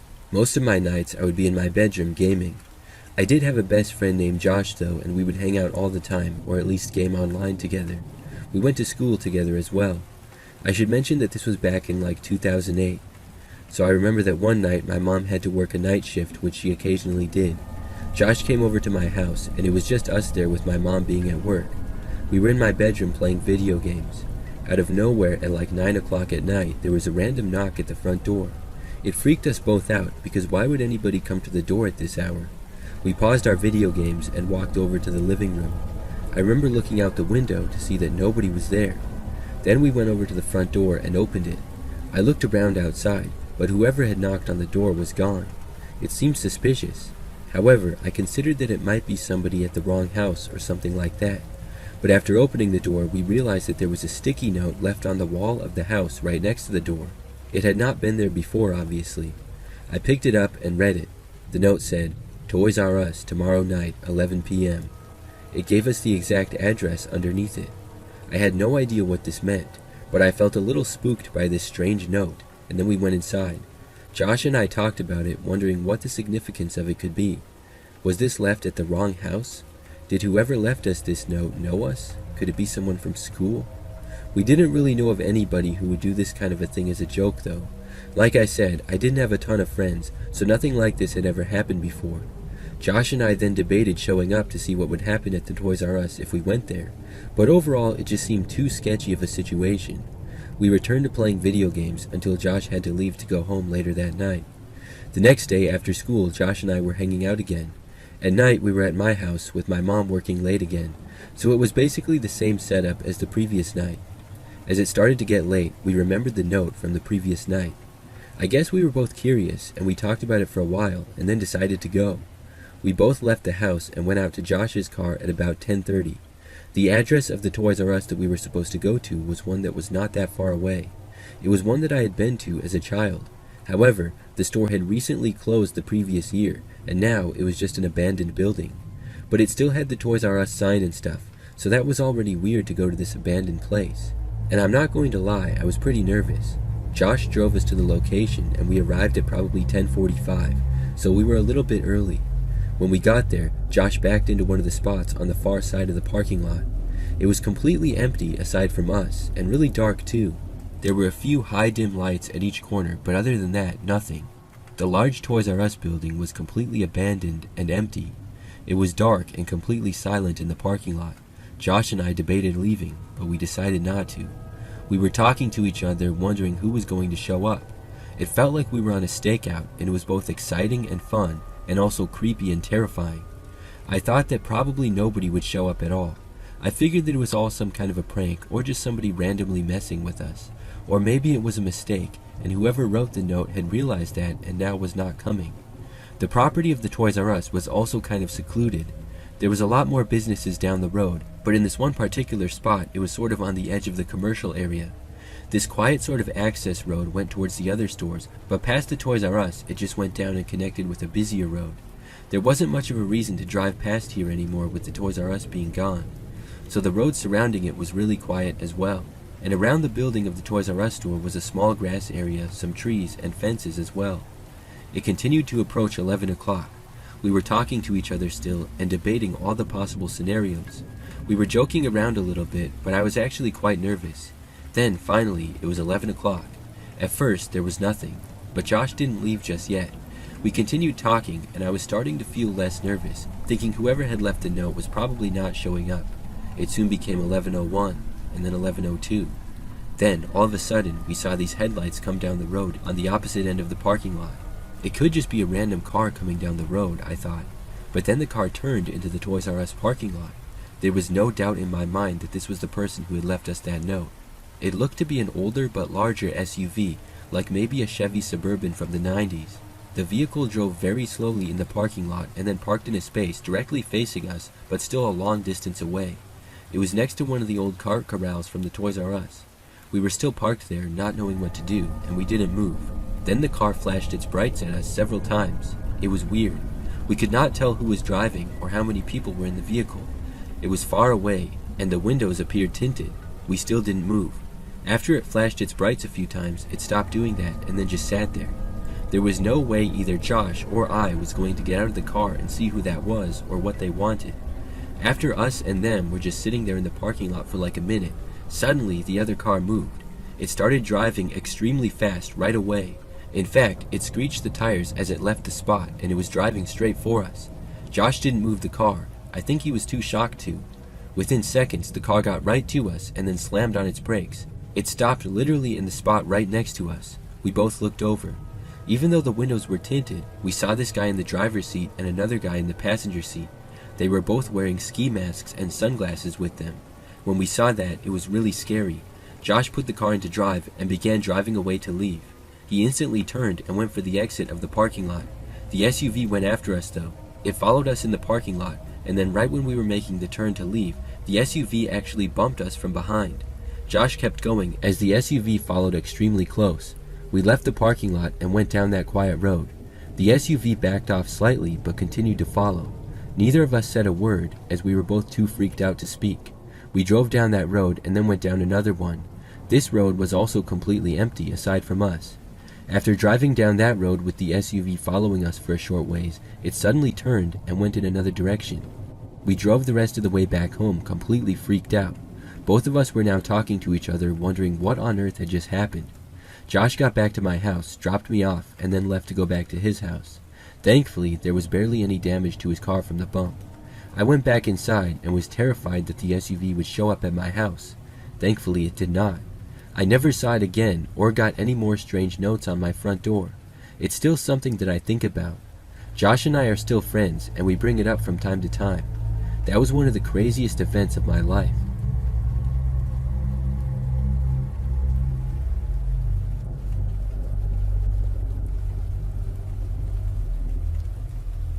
Many years ago, I worked at a Toys R Us for a while. I was part-time and would mostly work on nights and weekends. This was way back in 2003, so many things from my time working there I have forgot. However, one memory sticks out as something that I will never forget. The Toys R Us store that I worked at was a little bit smaller, but it was the closest one to me. I remember that I had been working there for several months when this happened. We had a break room where I would take all my breaks in. Most nights when it was time for my break, I would be the only person in there. Sometimes if it was the weekend or just randomly here and there, I would not be and there would be other people in there with me. But typically I was. I would just hang out in there and watch the TV or eat or read. So one time I was on my break in the break room and there was suddenly a loud knocking on the break room door. I would always close it because we were supposed to. In the far back of the store there was a hallway where the restrooms were. A little bit farther down that hallway and to the right was the break room. I figured it to be a coworker, but I didn't know why they were bothering me on my break. I got up and went over to the door and opened it, but nobody was there. It seemed like a weird thing, and I just went back with my break. There were no more knocks that time after that. I don't remember exactly when the next time it happened was, probably a few days later, but once again I was in the break room by myself and there was knocking on the door again. When I got up to look, whoever did it was gone. This time though, just minutes later after I had sat back down, they knocked again. Once more, they were nowhere to be found, and this happened again at least 2 more times over the next week or so. It wasn't every break I took, and it wasn't every time that I worked, but it was happening multiple times a week, sometimes multiple times at night. I was annoyed and wondering who was doing this to me and why. I asked several coworkers if they knew anything, but none of them did. However, after it happened once more, I got so fed up that I decided to take my next break in my car. So the next time that I worked, when it was time for my break, I left the store and was sitting out in my car in the parking lot. It was a night shift, and I remember that things were not too busy. I thought I was finally going to take a break with some peace. Sometime into it, though, I sat in my car eating an apple, when suddenly I heard a loud noise behind me. Somebody started banging on the back passenger side door to my car. It was incredibly startling because I had not expected it at all. I turned around and looked to just barely see somebody running away and ducking behind the back of my car. I could not tell at all who it was, but now they were right behind my vehicle. So because of that, I decided to drive away. I put my car into drive and just left. As I was leaving, this gave the person no place to hide. When I looked behind me, I saw a man sprinting away and hide behind another nearby car. I couldn't see his face, but I could see that he had a basic build, and I could see what he was wearing. I just drove a short ways away, but then returned back to the Toys R Us to continue my shift. I went inside when my break was over and told my manager, but I figured that whoever had done it was long gone. Then I continued working my shift. Later on, when I was still working that night, only like 30 minutes after that, I saw someone. There was a man inside the store, and he was standing kind of far away, but he was wearing the same thing that the person who had knocked on my car was wearing. Could this be the guy? I kept looking at him. He started walking a little bit closer, and then he noticed me. He looked at me and then turned around and left the store. That seemed really suspicious to me, and it made me think that it was him. I hoped that he wouldn't come back, but he didn't stay away. It was probably my very next shift, and I took my break, this time in the break room again. I really didn't think the guy would return, but sometime into my break there was another loud knock at the door. Literally the instant I heard it, I jumped up and ran over to the door. I opened it and then ran into the back of the store. When I did, I saw the same guy. He was running away still. I continued after him and then yelled at him. He eventually stopped and acted confused. I yelled at him for a good minute, and then he turned and walked out of the store. After that, he never came back. I'm not sure why he was messing with me like that, but after I caught him red-handed, he seemed to stop.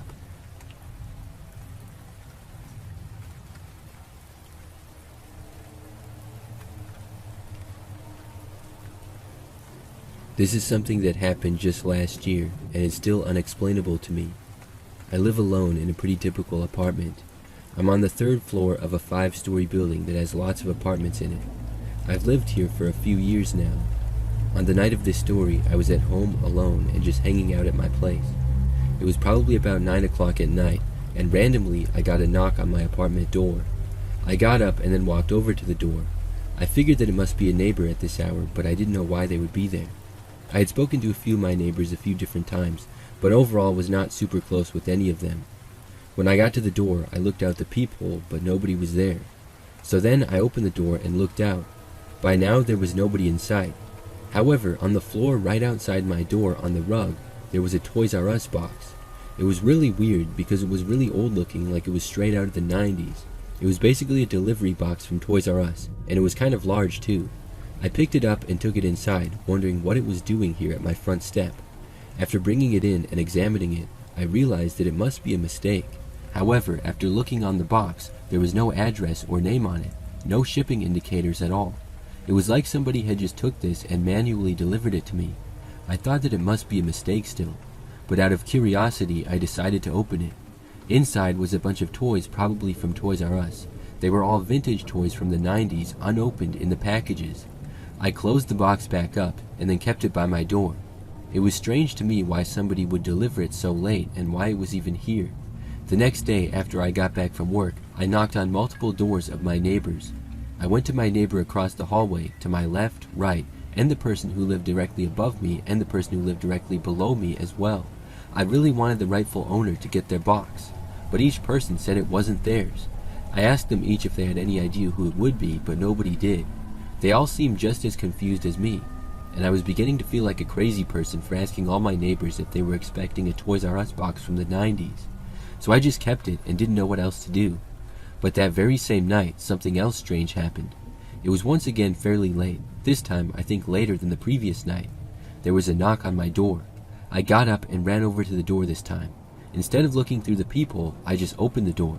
When I did, I saw a woman walking away. I called out to her, telling her that she had the wrong address. Instead of stopping and talking to me though, she just ran. She sprinted down the rest of the hallway about as fast as she could. Then she was quickly out of sight. I tried to chase after her, but she was really fast and got away. When I returned to my place, I picked up the package that she had left. It was literally the same thing as before, another Toys R Us box from the 90s. I opened it and there were more old toys in their unopened boxes. I was so confused, and I still am. There were no more packages left at my place after that, and I still have the boxes of old toys, and I'm not sure what to do with them. I still would like to know who that woman was who left them and why.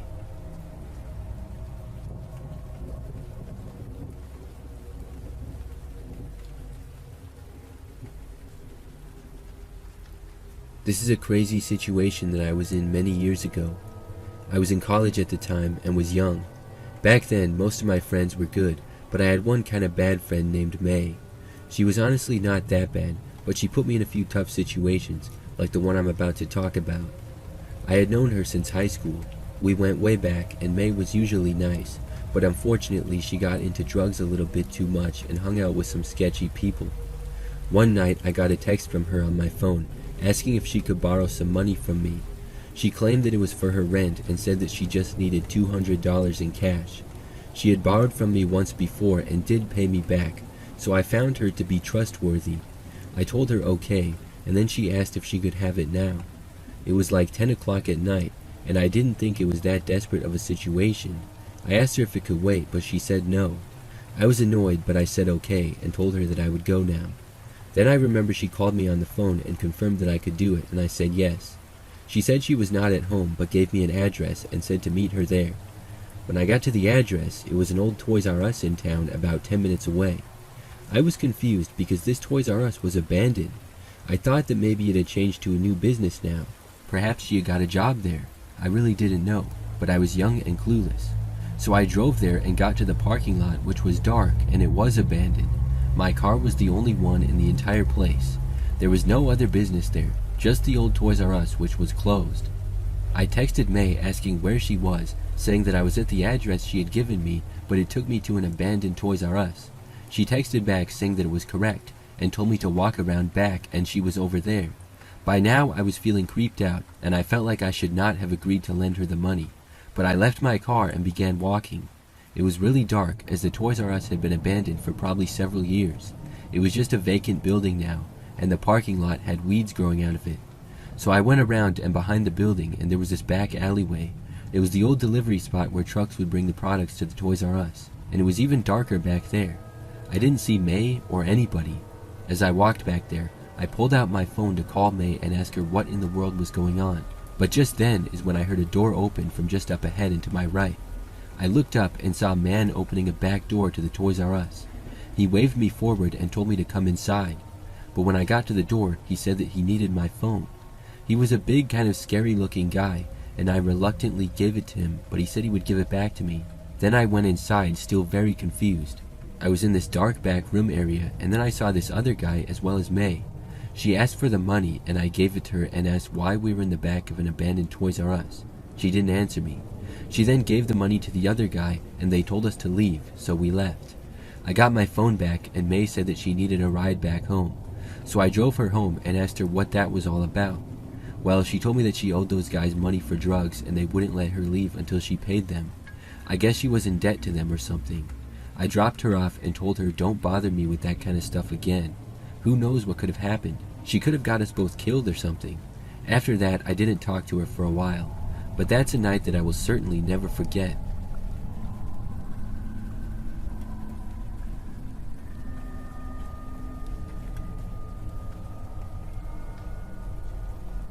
I used to work at a Toys R Us a long time ago, back when they had a decent amount of stores open.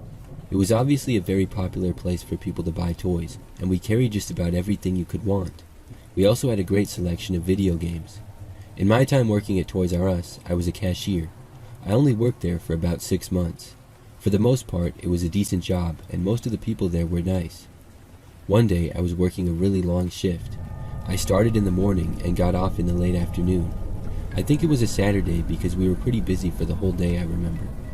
So not too long after we opened, this one guy came in and bought something, I don't remember what. But then I remember like an hour later I saw him again. He was tall, kind of skinny, had glasses and a slight beard, and I remember that he was wearing a hat. I said nothing about him checking out twice in the span of like an hour. But then he came into my checkout line once more, probably 20 minutes later. He was just buying one thing every time. This time I found it really odd that he was in my line again. We had about 5 checkouts open, so we could have gone elsewhere. And why did he keep coming back here anyways? So when I was scanning his items, I asked him why he was coming back here so much. He said, "What, am I not allowed to shop here?" He sounded all offended. I said something like, "No, I just saw you 2 times already and that doesn't usually happen." He said nothing but just glared at me, paid, and then left. I figured, well, I won't see him again. But wouldn't you know it, like 30 minutes later, there he was in my checkout line once more. This time I didn't say anything, seeing as how I offended him so much the last time. I just scanned his items, told him the cost, and then sent him on his way. But he came back again like an hour after that. It was the weirdest thing ever. And he kept buying stuff too. I really had no explanation or thought as to why this guy kept coming back to Toys R Us. And again later that day he came back again. And the rest of my time working he came back about 3 or 4 more times, and always in my checkout, which was the one on the end. Eventually I was off for the day and glad to be leaving. I found the whole thing to be really weird. After I clocked out and was leaving the store, I saw the guy in the store. He was walking towards the checkout that I had just left, and now another coworker was at it. I just turned and walked away and could not believe that the guy was back yet again. So the next day I showed up to work and my boss told me that I missed a crazy night the previous night. She told me that the same guy who kept coming to my checkout all day continued to do so. Even after I left, he kept going back to the same check lane, now with a new employee. He continued to do this all the way until close. And when the store closed, he was the last person in the store and they told him to leave. He finally checked out and left, and then about 30 minutes later, when my coworkers were about to leave, he came back again.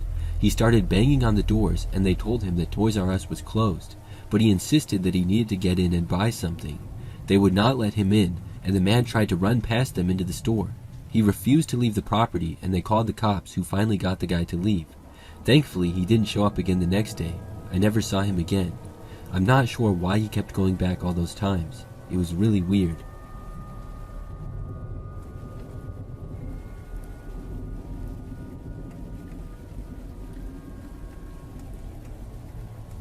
One time back in the late 1990s, I went shopping at a Toys R Us. I was like 20 years old, but my older sister had a son who was like 5 at the time. I would babysit him a lot, as I was his only aunt, and my sister and her husband had to work a lot and they were pretty busy. One time, I took my nephew to the Toys R Us, as it was his favorite store for obvious reasons. Toys R Us had been a fun place for me as a kid as well. We were there and we were shopping around the store, but I was only planning to get my nephew 1 or 2 things. But of course, he wanted to get everything. So we were in the store for quite a while. At one point, this Toys R Us employee came up to me and asked if I needed help with anything. I told him no thanks, but he continued to stay around me and show me some products and stuff for a few minutes. As he was doing this though, he started asking me questions about myself and things like that. I told him thanks for the help eventually, and I remember that he just came off kind of weird and creepy. He did eventually leave though. However, when we were in another part of the store, he came back up to me again. I don't remember all the things that he was saying, but I just remember that he asked me where I lived and stuff. The way that he was talking and his overall personality just gave me red flags. I was not rude, but I made it kind of clear that I was not really wanting to talk to him anymore. He did not take to this. I told him that I had to get going, and it was at that point that he asked me if I wanted to do something when he got off of work. I told him no thanks, I could not. He walked away at that point, and I thought that I would not see him again. I wanted to leave the store, but getting my nephew to go instantly like that was a hard challenge. He wanted to look at everything and got distracted easily. We slowly made our way up to the checkouts. Before we got there though, the same employee came up to me again. I literally could not believe that he was back once more. He told me that he was getting off of work right then and asked where I was going. I said, "If you're getting off of work now, then I think I'm going to keep shopping." The guy then said that he would wait outside for me. This really creeped me out. I watched the guy walk away and leave. The store was still pretty busy at this point. My nephew and I waited in line for a bit to check out. When we got to the front of the line, I reported the creepy employee to the person at the register, noting how he said he was going to wait outside for me. She said I should tell a manager and then called one up. When I told the manager about the guy, he said that nobody matching that description worked there. We both walked outside. That's when we saw the same guy standing around on the sidewalk out front. The manager asked the guy what he was doing wearing a Toys R Us uniform. The creepy guy just took off running. He didn't really work there. I was glad that he was gone now, though. We left after that and went back home. But I always found it creepy that the guy was going around pretending to be a Toys R Us employee, and then he was actually waiting outside for me. What could have happened had I not told the manager?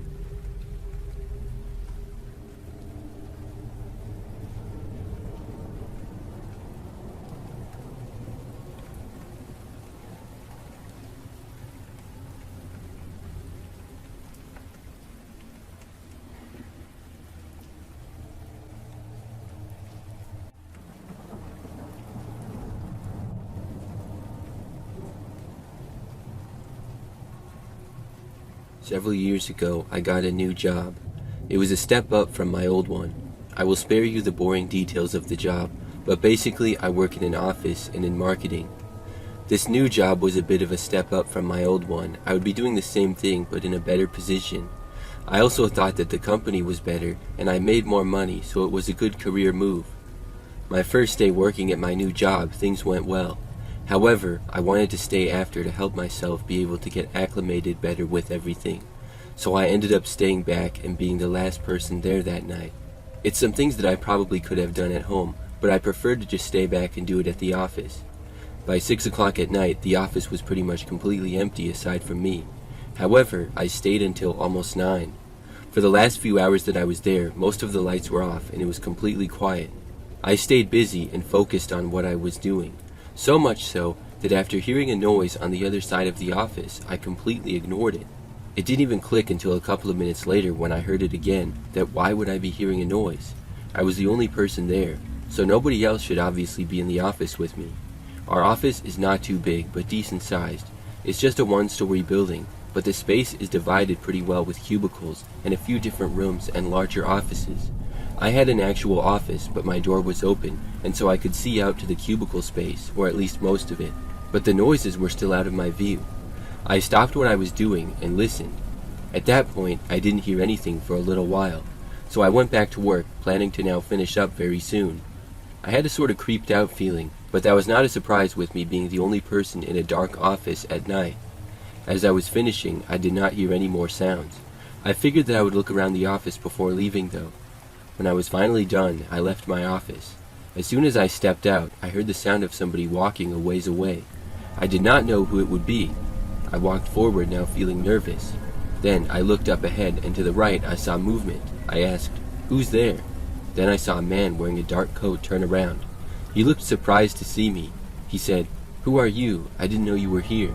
I asked him what he was doing here. He said that he worked there, and he was just working really late. I asked him his name, and he told me a name, but I didn't even know everyone there yet, and I don't remember what he said. It was my first day on the job. This particular office probably had at least 30 employees, and I had met most of them, but not him. I told him that I was also working late. He then told me that he was going to head out now, and I told him that I was as well. We walked out of the building together, but when we got to the parking lot behind the building, my car was the only one there. I asked him where his car was, and he said he had walked. This was also strange. Then he turned and started walking the opposite way really fast. At that point, I just left. The next morning, I found out that several files had been stolen from the office. I got questioned about it, seeing as I was the last one there. I told them what happened, and I found out that the guy in the office from the previous night did not work there. At least not anymore. He actually had in the past, but had been fired. I don't think he knew I was in there that night. Somehow he had snuck in, and I'm not sure how, but he stayed after close and was sneaking around. I had no clue, but it all makes a lot more sense now.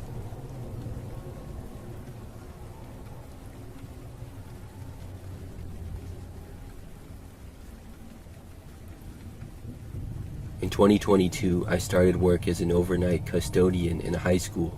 This was my first and last day on the job. I had gone to a training session at the school with someone else prior to this, so I knew what to do for the job and things like that.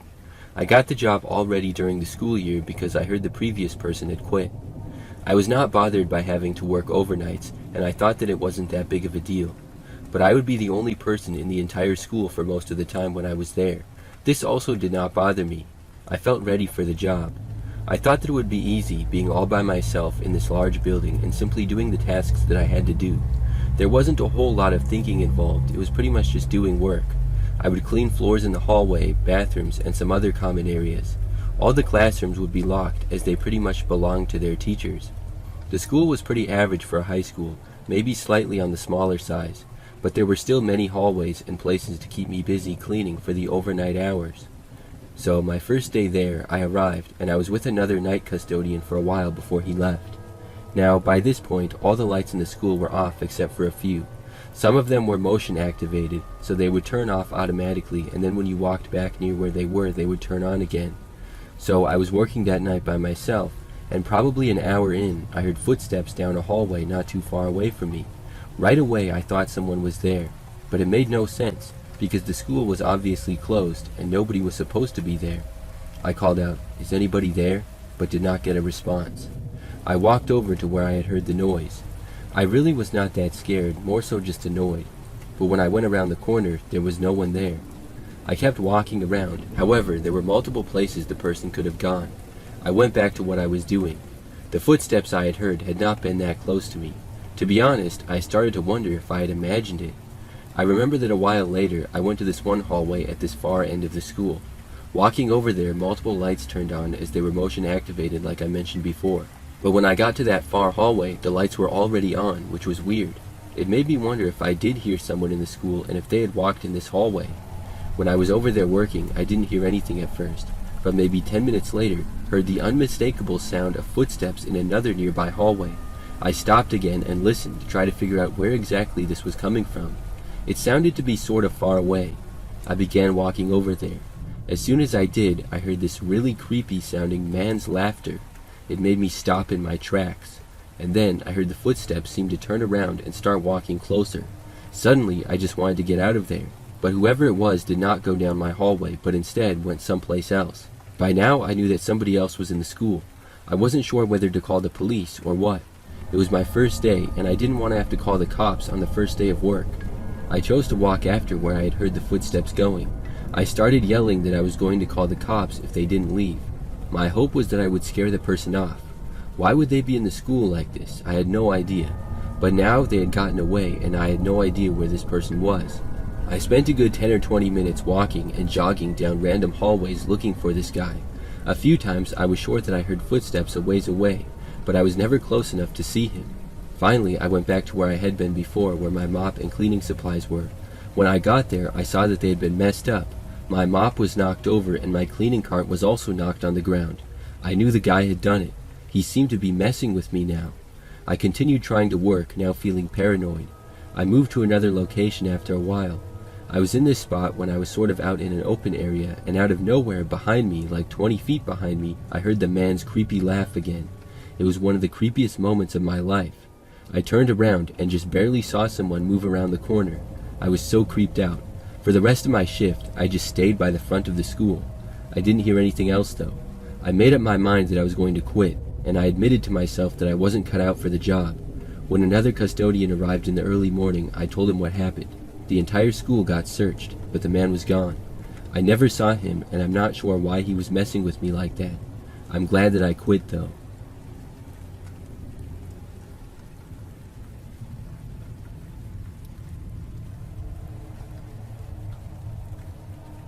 Back when I was like 17, I got a part-time job at Walmart as a cashier. This was many years ago now. So I remember at this particular Walmart, the first day of work, I had orientation and training. I watched a video in a room I remember, and then after that, I got trained for like another hour. Then I got to actually work as a cashier, but I was actively being trained on the job by someone. This was my first ever job, so I was nervous and didn't know exactly what to do right away. The people were nice though, from the manager to the woman training me. Things had gone pretty well, and when it was time to actually start working as a cashier that day, I felt more confident. For the entire time that I would be working that day, the woman would stand next to me and watch me. She even took her break at the same time as me, as for that day it was her job to train me. Her name was Linda, and she was fairly young herself, but was older than me, and I remember that she said she had been working there for over a year. She seemed confident in the job, so she was a good person to learn from, and she was pretty nice to me. So I remember that I was kind of slow, but overall doing a good job. Linda would watch me as I scanned customers' items, and then she would stop me if I screwed anything up and correct it. It was also nighttime on a night where it was quiet and not too busy, so that helped as well. I was getting the hang of things, but I remember that I was scanning items for a customer, and Linda started looking back over her shoulder. She wasn't really watching what I was doing. I didn't really care that much though, and I didn't pay too much attention as I was busy enough and focused on doing my job. She returned her focus soon enough, but several minutes later I noticed her looking over again. At one point I stopped and looked over, but saw nothing strange. The store just seemed average. The direction that I looked was over past the checkouts towards the main walkway right before you would check out of the store. One of the times when she kept looking over and kind of behind her, she said something like, "Oh no." I remember I asked her what, and she just said that she wasn't talking to me and I didn't do anything wrong. I kept working with Linda there supervising me. Then, a while later, out of nowhere, after I had finished helping a customer check out and there was no one else in my line for the moment, Linda turned off the light. This indicated that the lane was now closed. She then told me to follow her. I didn't think that it was break time, but I was obviously going to listen to her. She started walking really fast through the store. She headed for the clothing department and then was going like through the middle of the racks of clothes. I was really confused, but being a young kid on her first day on the job, I followed. She walked all the way to the back part of the store. Then she entered the back room area for employees only. I'd never been in this particular back area because I primarily was just a cashier. As strange as the whole thing was, I thought that Linda was maybe going to show me around there. But then, she walked through there and then went to the exit doors that led to outside. She then opened the door, and it was a back alleyway for deliveries, I guess, but it was much quieter back there. Linda then just walked out. I started to follow her, but she said, "You don't have to follow me anymore." So I stopped at the doorway. Then I watched Linda jog through the pavement and climb up this retaining wall and then go into the grass past some bushes. She was then out of my sight. I had no idea where she had gone. I stayed there for like 5 minutes waiting, but she never returned. So then I just went back in the Walmart and went up to the check lanes again. I found my manager because I was confused as to what I was supposed to do. I told him that Linda left, and he asked why, and I said I didn't know. He looked confused, and then told me that I could be done for the day and said I could leave. So I clocked out, called my mom, told her I was done, and then got picked up later and left. After that, I continued to work at the Walmart, but I never saw Linda again. Sometime later, maybe a couple of weeks, I asked someone what happened to her. I was told that nobody knew. She had simply stopped showing up to work. It kind of gave me the creeps. It was really weird how she suddenly just ran off. She seemed a little paranoid, and that made me wonder if someone was after her or if she thought someone was after her. She really didn't seem like somebody who would do drugs, but I guess that's possible too. Either way, it made for a very memorable first day of work, and I hope that Linda is okay.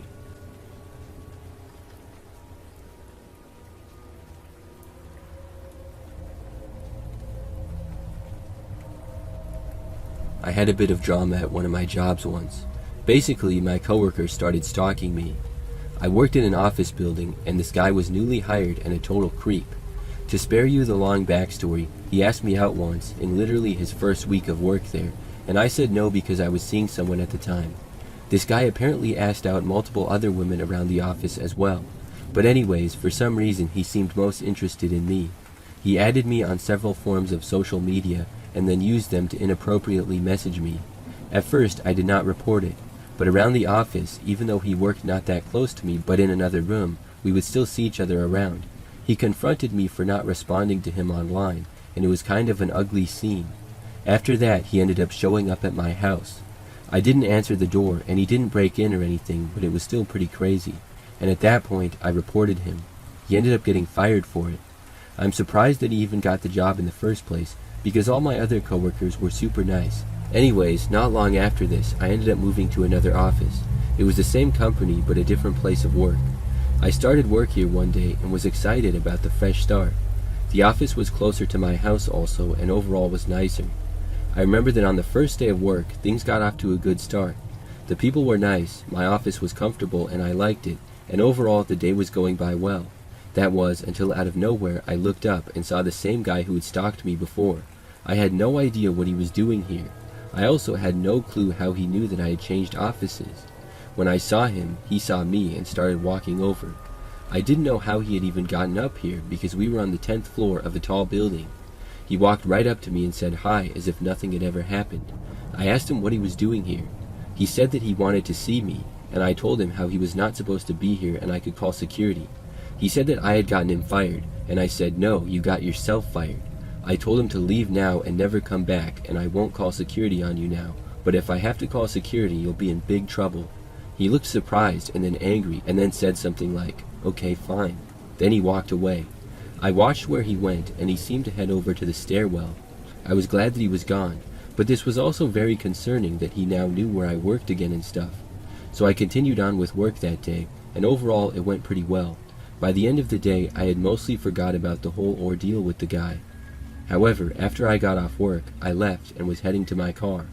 It was in a private parking garage that we had, and the level that I parked on was only for our office.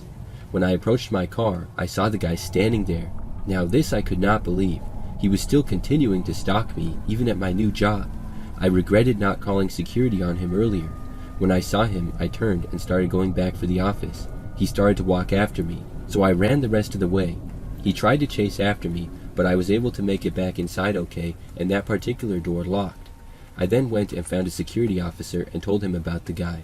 By the time we got back to the parking garage though, the man had left. However, that night he showed up at my house. It was pretty late, like maybe 9 o'clock, and he started banging on my door. By this point, I wasn't having it, and I called the cops immediately. The man escalated things though. He started trying to open the door and then began banging on it hard.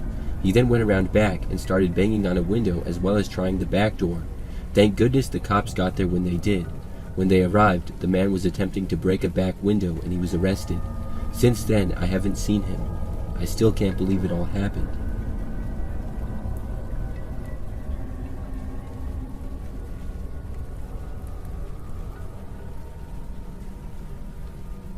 Many years ago, I got a job as a waitress at the small restaurant. It was basically like a diner because we would be open for 24 hours and I had to start out working overnight shifts. I had worked an overnight job in the past, so it was not a huge adjustment for my routine, and this was the only job that I could find at that particular time. So on my very first night working, things started out pretty well. It was very quiet, but we did get a few customers here and there. I was the only waitress to work on the overnight hours because of it typically being quiet then. Our restaurant was located kind of out in the country and not really near anything else other than a gas station, but there was a very large highway real close by. I served a few customers and things went smooth. I had some experience as a waitress, which helped. Then I remember at almost 2 o'clock in the morning, this one man entered. He sat down in the corner and was alone. He was a large man and had a beard and wore a trucker hat. I went up and introduced myself and asked what he wanted to drink like I always did. He got a coffee and then later ordered food. The guy seemed pretty average to me, like many of the overnight customers that we had. Sort of quiet, but overall nice. Nothing was weird about it until the end. When it came time for the check, he told me that he had forgot his wallet in his car and he was sorry. He seemed genuinely sorry about it and like it was a mistake, and I didn't think he was lying. The guy said that he would go get it real fast. I remember he even said that he could leave his hat and shoes to prove that he was coming back. But then he stopped himself and said that I could come out with him to show that he wasn't lying. I told him, no, it's okay, I believe you. Go ahead and get your wallet. But the man insisted. He said, no, I want you to come with me and see that I'm not a liar. Then he added, don't worry, I'll give you a nice tip for the trouble.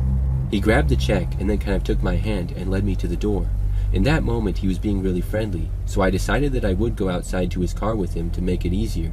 That way he could just pay me there and then not have to walk back in the restaurant. So I followed the guy outside. Now, outside the restaurant was not well lit at all with it being out in the country, and the parking lot was mainly out front, but then it wrapped around the side of the building and went around back a little bit as well. The parking lot would actually be full during the dinner hours, but now it was almost completely empty. For some reason though, the man had not parked out front, but instead he parked behind the building. I followed him around to the back part where it was even darker. I saw his pickup truck. When we approached it, he suddenly grabbed my arm and began pulling me to the car. I asked him what he was doing, and he told me to be quiet. I tried to pull away from him, but he was much stronger and pulled me faster to his truck. I started to yell, but then he covered my mouth. There was nothing that I could do to overpower him. We were struggling, but overall he was getting me closer and closer to his truck. He got to the point where he was able to open the door.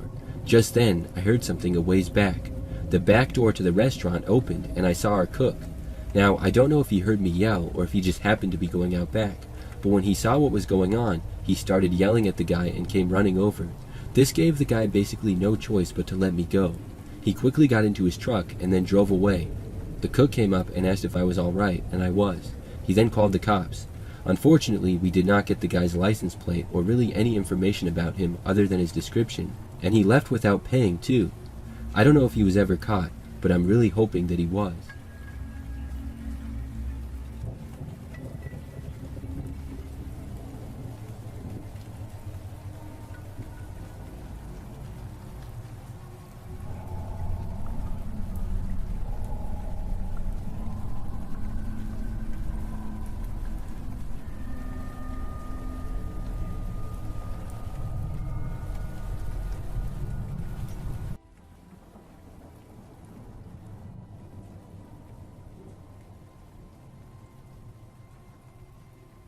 This happened about 20 years ago when I was in my early 20s. I still think about it more than I probably should. I was living in Alaska at the time in a small town where nothing much happened. It was around 1 or 2 in the morning and I was driving home from a friend's place. I didn't have a driver's license back then and the car wasn't insured. I was carrying a pistol and there was a good chance I had drugs on me too. Because of all that, I avoided highways at night if I could. Back roads meant a lower chance of getting pulled over by a cop. That night, I took a loop road that cut through farms and a couple of small subdivisions. It was late, no moon, no streetlights, just darkness and my headlights. About halfway through the loop, there was a sharp 90-degree turn. I slowed down to maybe 15 miles an hour and eased around it. As soon as the road straightened, my headlights hit something in the middle of the road. It was a red radio flyer wagon tipped on its side. I stopped the car. For a second, I thought it had fallen out of someone's truck. Then I saw what it was around. Small clothes, a shirt, pants, and socks. They were scattered across the road and into the ditch like they'd been dumped or dragged. The clothes looked like they belonged to a kid, maybe 5 or 6 years old. On the other side of the ditch was a narrow trail leading into the woods. I just sat there with the engine running, staring at it. My first thought was that a kid had been hurt or wandered off, or worse. I kept thinking that if this were real, if there really was a kid involved, I just couldn't leave. I grabbed my pistol from the seat and got out of the car. I walked to the edge of the road and looked down into the ditch. The clothes led straight towards the trail. The woods beyond it were solid black. My headlights didn't reach far enough to help. I stood there for a long time, long enough that my arms started to feel tense. The whole thing felt staged. I had this strong sense that someone was just past the tree line, waiting to see what I would do. I couldn't hear anything, but I felt it anyways. Even with the gun in my hand, I didn't feel safe stepping off the road. Eventually, I backed away, got back in my car, and locked the doors. I drove around the wagon and didn't look back. I never reported it, and when I went back a few days later, I didn't see any clothes or wagons, even in the ditch. I don't know where the wagon came from or who put it there. I don't know if there was ever a kid involved at all. The only thing I know is that if I had followed those clothes into the woods, I don't think I would have come back.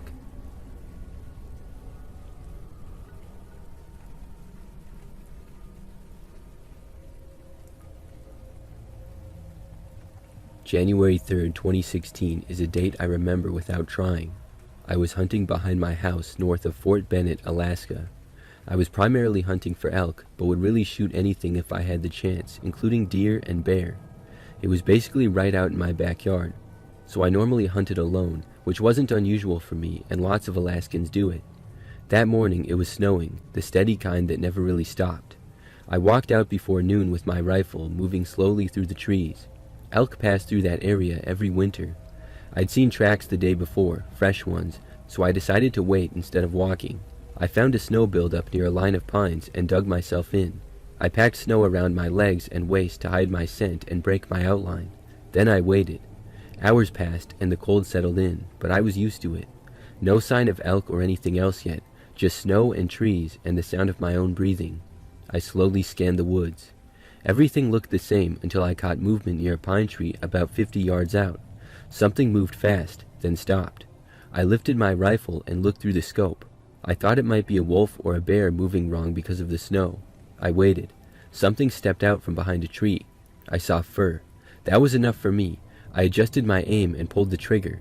Instead of dropping, it screamed. The sound wasn't like any animal I've heard. It was loud and sharp and deep, like it came from inside the ground. It echoed through the trees and hit me in the chest. I flinched hard and almost dropped the rifle. Then it stood fully upright. It was on two legs, tall, and it moved fast.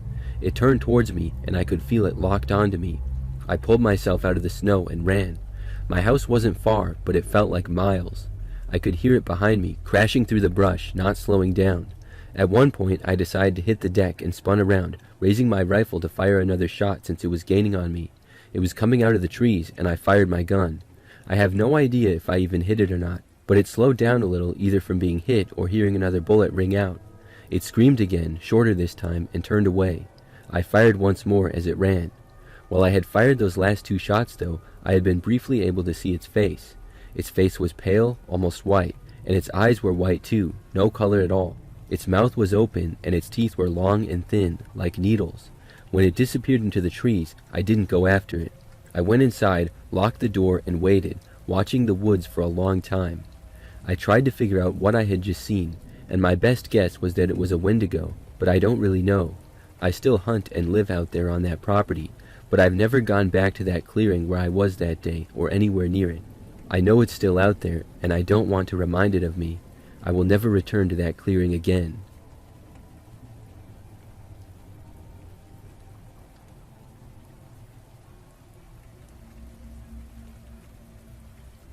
This story happened 7 or 8 years ago. I was a single mom living on an island in southeast Alaska. There are only 26 miles of roads on the island, so it's a small place. It was a Friday night. My kid and I were scheduled to fly out of town for a long weekend in Seattle. So I worked all day, picked up the kid, and headed to the airport. Our flight to Seattle was canceled, so we rescheduled the first trip in the morning and headed home at about 8:30 p.m. As a side note, I wasn't a fan of cell phones and did not have one yet. After this incident, I got a cell phone. We lived about 14 miles north of town. I was tired and frustrated about our canceled flight, so I was probably driving a little faster than normal. About 3 miles from home, I came up behind a dark-colored pickup truck. The truck was going slower than I was, so I slowed down, but still got a little close to the truck's bumper. I tried to pass the truck, but realized I was in a no-pass zone. The driver evidently felt I had tailgated too closely, because they slowed down and pulled over to the side of the road. People occasionally do this since we only have one main road on the island. I hit the gas, pulled around the truck, and headed home. Immediately, the truck sped up and moved right up to my back bumper. I started thinking, okay, you're angry that I tailgated you. Message received. The truck did not back off. The driver turned off their headlights so I could no longer see how close they were. I increased my speed a little, hoping to get rid of this person. Then, all of a sudden, the headlights came back on, and the truck was just inches from my car. At this point, my preteen daughter started to get a little worried. She was turned in her seat looking out the back window. It was very dark with no streetlights, so we could not see anyone in the truck, which made it even creepier. The truck turned off and on their headlights several more times. Each time the lights came back on, the truck would be right on my tail. We got close to our turn off the main road into our residential neighborhood. I signaled and hoped that the truck would keep going straight. I turned, and the truck turned. Our street was about 3 blocks away, but I did not want to turn down my dark road with this angry truck following me. So I didn't turn down our street, but kept driving straight while trying to reassure my daughter that everything was okay. Less than a mile from my house was a large elementary school with basketball courts, running track, hiking trails, and a big playground. The school's driveway and parking lot were open until 10 p.m. for students and neighbors to use. I decided to drive directly to the school because there were often people there, even at 8:30 at night. I drove up to the driveway and into the parking lot of the school. There were 3 or 4 cars parked, but I didn't see any people outside. I parked between cars directly under a streetlight. The truck followed us up the driveway but didn't enter the parking lot. The truck stayed in the middle of the driveway just at the entrance of the parking lot. It was as if the driver was blocking the driveway with their truck. The driver turned off their headlights and waited in their vehicle. We waited for the truck to leave or someone to come out of the school. About 15 minutes later, the truck turned on their headlights, backed up, and drove down the school's driveway towards the main road. We were relieved, but decided to wait another 5 to 10 minutes just to be sure. We were tired and hadn't even eaten dinner yet, so eventually I started the car and decided to leave the school parking lot. It was only a few blocks from home. As we got to the end of the school driveway, I turned right towards home. There were no other cars on that street that I could see. As soon as my car made the turn, bright headlights turned on directly behind us. The truck had not left. The driver had hidden behind the driveway's gate, turned off the headlights, and waited for us.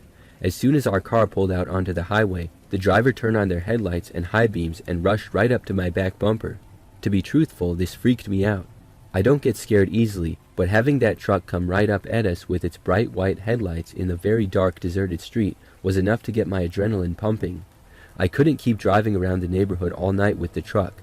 This was rural Alaska, so there weren't many well-lit places with people hanging around. The only convenience store on that end of the island had already closed. Then I remembered the wonderful piece of advice that I got about driving to a fire or police station if you're being followed. The Alaska State Troopers have their headquarters along the main road back towards town, so I headed there. The troopers have cameras that cover their entire property, so I knew if we could make it to their parking lot, I could honk and be seen by the dispatcher or any officers inside the building. The truck followed us all the way to the troopers' headquarters, which was about 7 or 8 miles. When the driver saw me pull into the troopers' parking lot, he or she turned around and drove back the way they had come. I went inside the station and reported what happened. We didn't get a license plate, but I wanted law enforcement to know there was a crazy truck terrorizing people. I think if I had gone directly home, the driver would have followed me. The driver took more than 30 minutes out of their Friday night to follow us and wait around. He or she must have been really angry. Who knows if things would have escalated to violence, but I'm very thankful that we didn't take any chances that night. We did catch the flight to Seattle the next morning and had a very relaxing long weekend.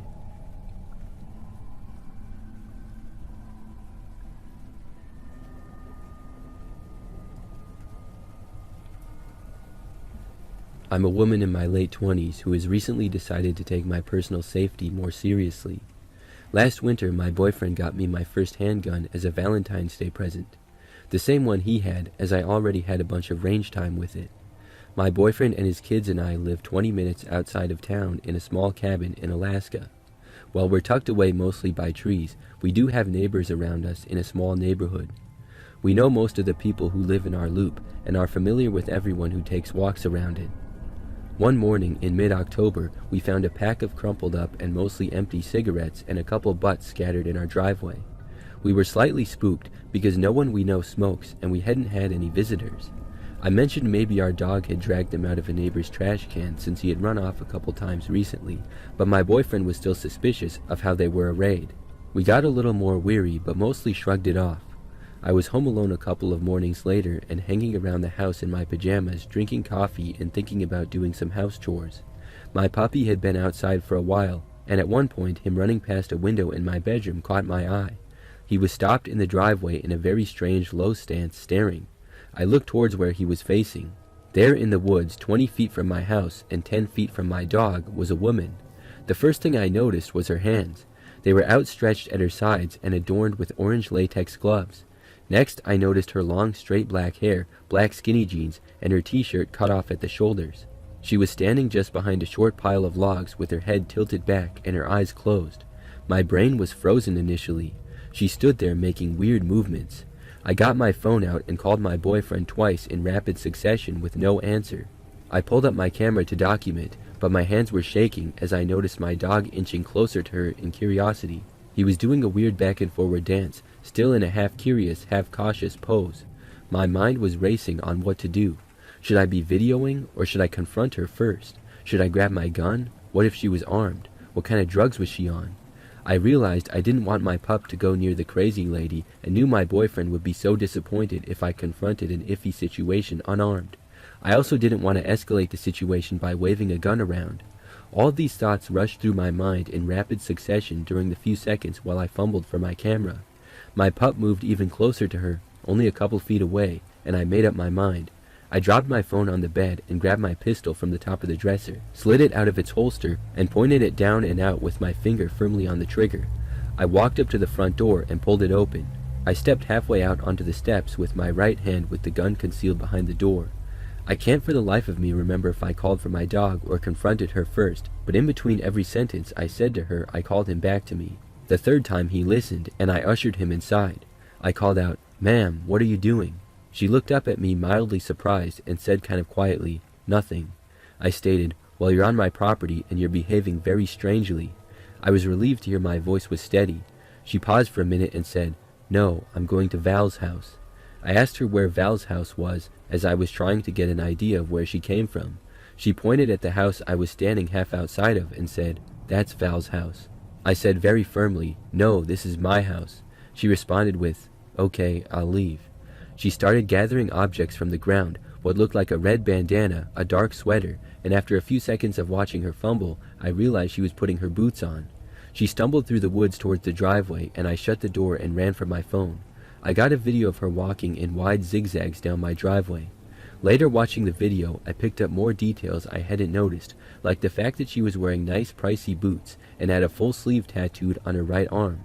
This was my first questionable situation since I started concealing and carrying, and I was super glad to know the safety training I'd pounded into my head stuck.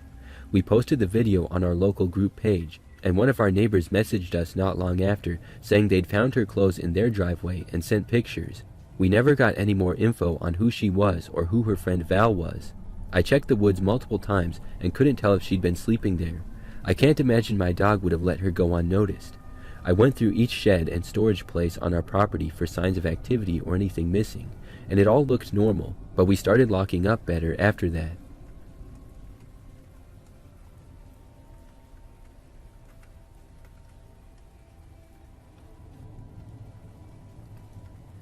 Me and 4 other friends were moose hunting in Alaska as we do most years.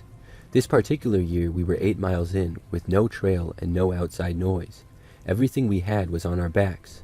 3 tents about 15 feet apart in a loose triangle was our camping spot for the night. 2 tents had 2 people and 1 guy slept alone. It was around day 8 of our trip. We were worn down from hiking all day and sleep usually came fast. That night though, my buddy and I both woke up in our tent at the same time.